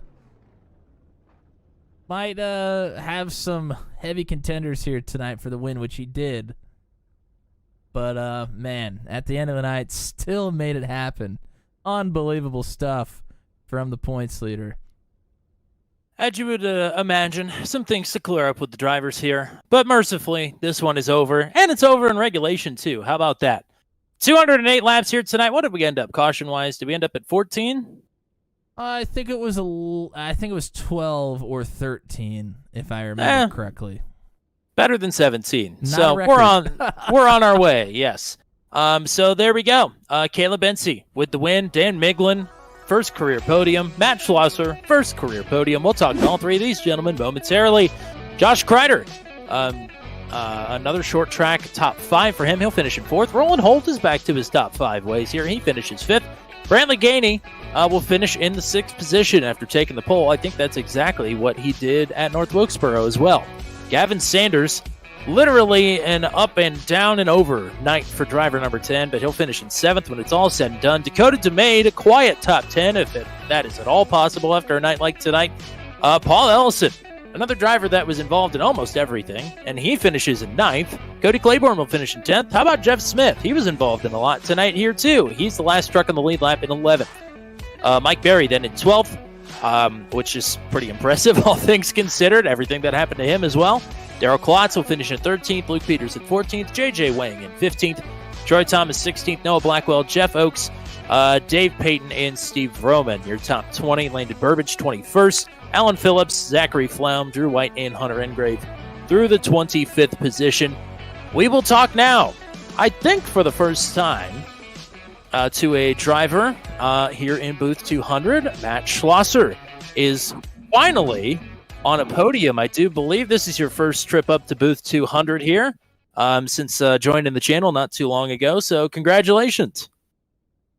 Thanks. Yeah, first podium. I had a few 4th place finishes. I was kind of like, I don't know if you remember in Mario Kart, the guy who doesn't get to go to the podium and he's like off to the side by himself. Yeah. So I was kind of feeling like that, but it was a good, it was definitely good runs for sure. And then tonight was pretty crazy. Like I got into the back of Zach Flaum and caused a wreck. So I want to apologize for that. I hope there wasn't too many people taken out in that, but I was in it too. My truck was pretty damaged, but I was able to kind of hang on and fight back up to the front, I guess. Yeah, it seemed, I think after that, or maybe one more caution after that, you decided to take tires and go to the back of the field, and you absolutely just tore your way up through the field once we got a couple of medium-sized green flag runs there. Is there any more empowering feeling than as absolutely slicing and dicing through traffic at Bristol? Yeah, it's pretty fun. Like it's in the back of your head you're destroying your tires, but it's in the process of it, it's fun to be able to drive back up. And I felt like track position was going to be important at the end. I figured if I could hang around up front and then kind of pit when all the other leaders do, I could try to stay up there and fight off. The outside lane, you could really defend if, I ran in 4th a lot of the race and I was holding off guys that were faster than me. Vrooman, I think he raced me really clean, so thanks to him in the 00 for good racing there. But you could really defend even if you were on old tires, if you could just kind of roll the top. So I was able to hang in there. Matt, what do you got for Matt? Well, congrats on the P3. A lot of incidents here tonight. When you're coming to that last restart, you know how the restarts have gone up to this point in the race. What are your thoughts heading into that last restart? Yeah, I was a little nervous. Like, I wouldn't say I'm like great at restarts. Like, if I don't always get a good launch, and I knew if I did not, I would be potentially eaten alive and maybe stuck on the bottom. But I got an okay start, and then it looked like a couple of the guys in front made some contact, and I was able to kind of slide up into third and hang on. But yeah, it's a little nerve wracking because it's easy, one mistake and you're back pretty much into the lead lap. So I was lucky to be able to hang on. A fantastic run, and I'm so glad we finally get to talk to you here. You've been putting together stellar runs in all three of the leagues that we have you on here on Turn 200. So it's good to finally get you up top here. Anybody you want to shout out or say hello to? Yeah. Good. Well, first off, good. Yeah, good to talk to you guys as well. Shout out honestly to you guys for putting on these really great leagues. I feel lucky to have found them and be in them, and shout out to really just everybody out. I feel like it was a little bit of a chaotic race, but there was a lot of good racing out there as well, and everybody did a pretty good job. So I don't have any real sponsors, so I can't shout out to them, but I'll give some shout outs to other things if I can. Absolutely, partner. Keep up the good work here. We'll get to talk to you more here as the seasons roll on. All right, sounds good. Thank you. Oh, now we'll get to talk to driver who finishes in P2. Said after North Wilkesboro that you want to go short track racing every week. And with a race like tonight, maybe I can see why that is. Topside Dan Miglin is your runner-up finisher here tonight. Welcome up to the podium, partner. Congratulations on a hell of a run. Thanks, man. Well, you were really, other people were trying the topside there through that race. You were very clearly the first one to really unlock the potential from the top side. Walk me through that decision. Were you practicing it? Was it a Hail Mary? It obviously worked. For a track like this, it's really just experience. I think I've run about 2 million laps at Bristol, perhaps. And the top side always wins out. You save your tires more. I run low for quali, and then every other lap the entire race is going to be on the top side unless I can't get up there. And, trying to hold off Caleb Bensey, when you're working the top side, he's on the bottom. Is there any point where you are trying to think about bailing off the top side, or are you just going to go ride or die with it? 100% ride or die. I just chose die by mistake. I got a little bit into the wall. He got in front of me, and I never saw him again. Matt, what do you got for Dan here? Well, he came with a game plan. He stuck to the game plan. Came out with a P2. Great run here tonight, Dan. When you were kind of starting to lose some tire there a little bit, were you surprised how long they were able to hold on? Tommy and I were sitting up here thinking that after a couple of those kind of medium-sized runs that you might be kind of hung out to dry, but man, they were able to hang on there on the top. Were you expecting that, or kind of expecting to maybe fall back even a few more positions? No, it was about what I expected. Near the beginning of the race, I forget exactly what lap, I got spun, and you get spun like that kills your tires. So I knew that once we got a pit stop in and I was able to take tires, I would be good as long as I didn't spin again. It was a great race for you. We were excited to see you up there, especially as spectacular as it was to watch you flirting with the wall, using the wall to your advantage, and you could tell the experience won out there. It was a fantastic drive for you. Anybody you want to shout out or say hello to here? Emily, Leo, I love you. There you go. Keep up the good work, partner. You've been slowly but surely coming away with better and better finishes here, and I think this is probably the first of many podiums, dare I say. So maybe we'll talk to you again. I think we're at Talladega next week. How do we feel about going back to the pack track? Bad, real bad. Oh no. I'll see you at the next short track. Well, see you next I don't know season, if I that's guess. next season. Yeah, well, I don't know. I don't know how you feel about Milwaukee. That's about as close as we're going to come for the rest of the season. But Yeah, I'll take it. Do a little Milwaukee. there you go. All righty. Well, we'll see you then, I guess. But good luck in Talladega next week as well. Thanks a lot. Good night. Now we'll get to talk to the race winner for the fourth time this season. The current points leader puts it just that much more out of reach, I do believe. Caleb Bensey, up 8 spots from where you started. Another wild one, another short track race where you were, for the most part, out in front of the chaos, although a couple of close calls there to start the race, but it ends up with you back on top here. Congratulations.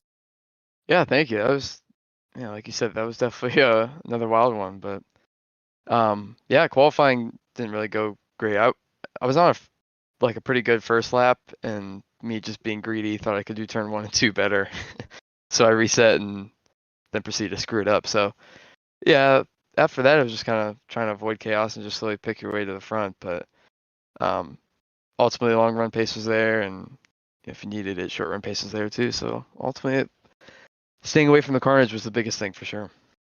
And even it seemed like the chaos was starting to follow you as well as you were staying to the bottom. Other drivers were trying lines that were faster in the short run. Notably, Miglin and Kreider were trying the middle and the top. Is it tempting to go up there and use up the line there in the middle of the race and play a little defense, or do you just are hunkered in for the long run there?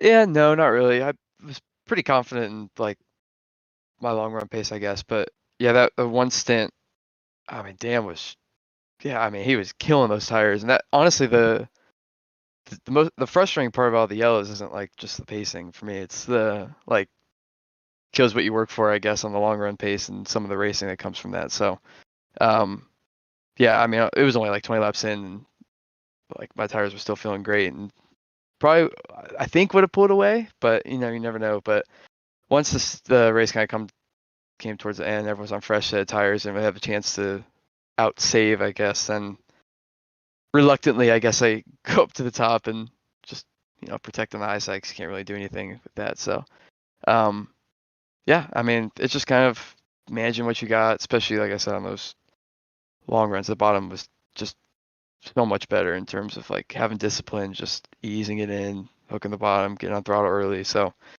fortunately I didn't get to use much of that, but when it did, it worked. And when you need to run the top, you need to run the top. So thankfully it all worked out.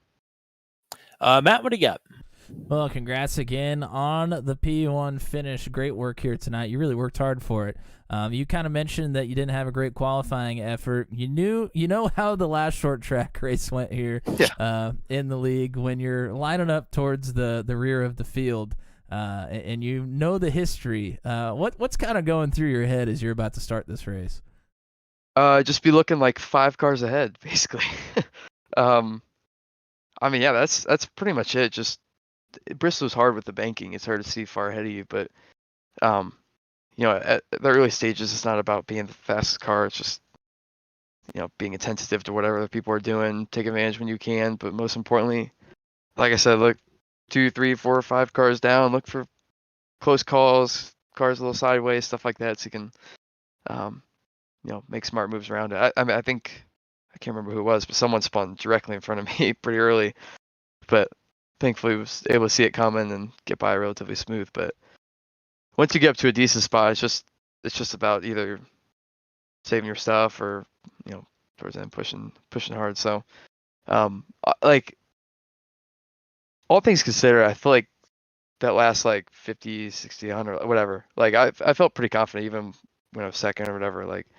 Ultimately I feel like I had the pace and had the different lines to run if I needed it. So, but yeah, again, ultimately it worked out because you never know how this carnage can go. No, and the carnage helped a couple of people tonight and also did not help a couple of people. I think what could have been promising for you is one of the early pileups. Gavin Sanders literally flipped the truck upside down and he finished seventh. So, but luckily you didn't have to worry about that here tonight. You get the win again, 4th one of the season. Congratulations. Anybody you want to shout out here?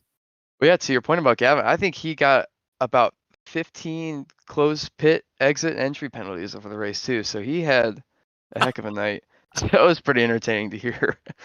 But yeah. Race first, Migos Tequila, Blossom Road Flowers, all them, and no family and friends are watching. I got a text from my grandma. So thanks to all you guys, and yeah, thanks to both of you for putting on a great broadcast as always. Thank you, partner. Congratulations. I have a feeling we'll be talking to you again here very soon, but go party hard. Yep, sounds good. Thank you guys. Whoops, grabbed the wrong person there. Welcome back to Booth 200, Matt. Yeah, it's Bristol. We got some work to do. Things were definitely better tonight. Some pretty good racing on some long runs. Definitely some avoidable accidents, but at the end of the night, it's short track racing. I mean, I'm happy that we get drivers that want to come out and race with us every week. Some of them are probably not very happy right now, but you'll have that, I suppose. But what are your thoughts here to close up a night at Bristol Motor Speedway? Short track racing. That's what we got.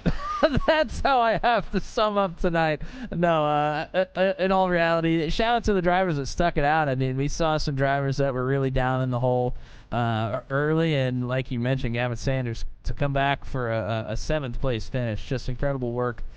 So shout out to the drivers that came out here tonight. Probably knew it was going to be a tough task ahead of them, and they decided to come out anyway. So shout out to all of our great drivers here as always. Also shout out to some of the folks that we had watching here with us. Need to answer Garrett Rainey, the Rain Man. He predicted that 3 pit stops would be the number for the winner here tonight, and he is absolutely correct. Caleb Bensey with 3 pit stops here tonight. So big ups to the Rain Man, and Jeremy McKinnon may be back here at Talladega next week. So if that is the case, look out for him, because he is a force to be reckoned with on the super speedways. But shout out to ICR, McFrickin Duncan, Drew White was in the chat here tonight as well, Kenneth Cheney, Brittany Ensberger cheering on Jeff Smith, and Mike Bensey cheering on Caleb, and give him a shout out for the nice win here tonight. Yes, rightfully so. Shouting out Gavin Sanders. Also shouting out Paul Ellison. Paul ended up with a 32x incident counts. Most of that not of his own doing. I think once or twice he got spun. It wasn't caution worthy. He kept going. He finishes in 9th. And Jeff Smith was multiple laps down. He finishes in 11th on the lead lap. Great runs for them. Yes, and shout out to everybody, like you mentioned, for coming out here tonight. Greatly appreciate it. Hope to see almost everybody. I would imagine almost everybody will be at Talladega next week. That was here tonight. Forgive and forget in the next 7 days, hopefully, is the MO in Truck 200. A lot of positivity in the Discord server right now, which is always a nice thing. If you want some juicy drama, though, or just want to come hang out with us in the off time, come and join our Discord server. It is in the description below.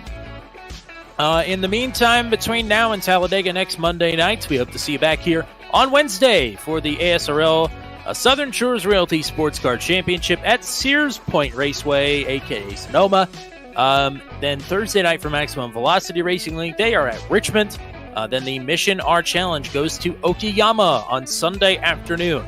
And then Truck 200 on Monday from Talladega. That is what we've got in the next 7 days. We hope you'll hit subscribe on your way out of the stream here tonight if you're not subscribed already. Every little bit helps in our quest to get to 500 and then 1,000. We are knocking on the door of 500. Would love to get that before the Turn 200 Championship race on December 3rd. Yep, that's totally when it is. I remember that off the top of my head. But that's it for here tonight for the boys in the booth. For the GOAT, Mr. Matt Williamson, I'm Tommy Cook. Until we meet again, we say so long to Bristol Motor Speedway, and congratulations to Caleb Bensey on win number 4 on the season.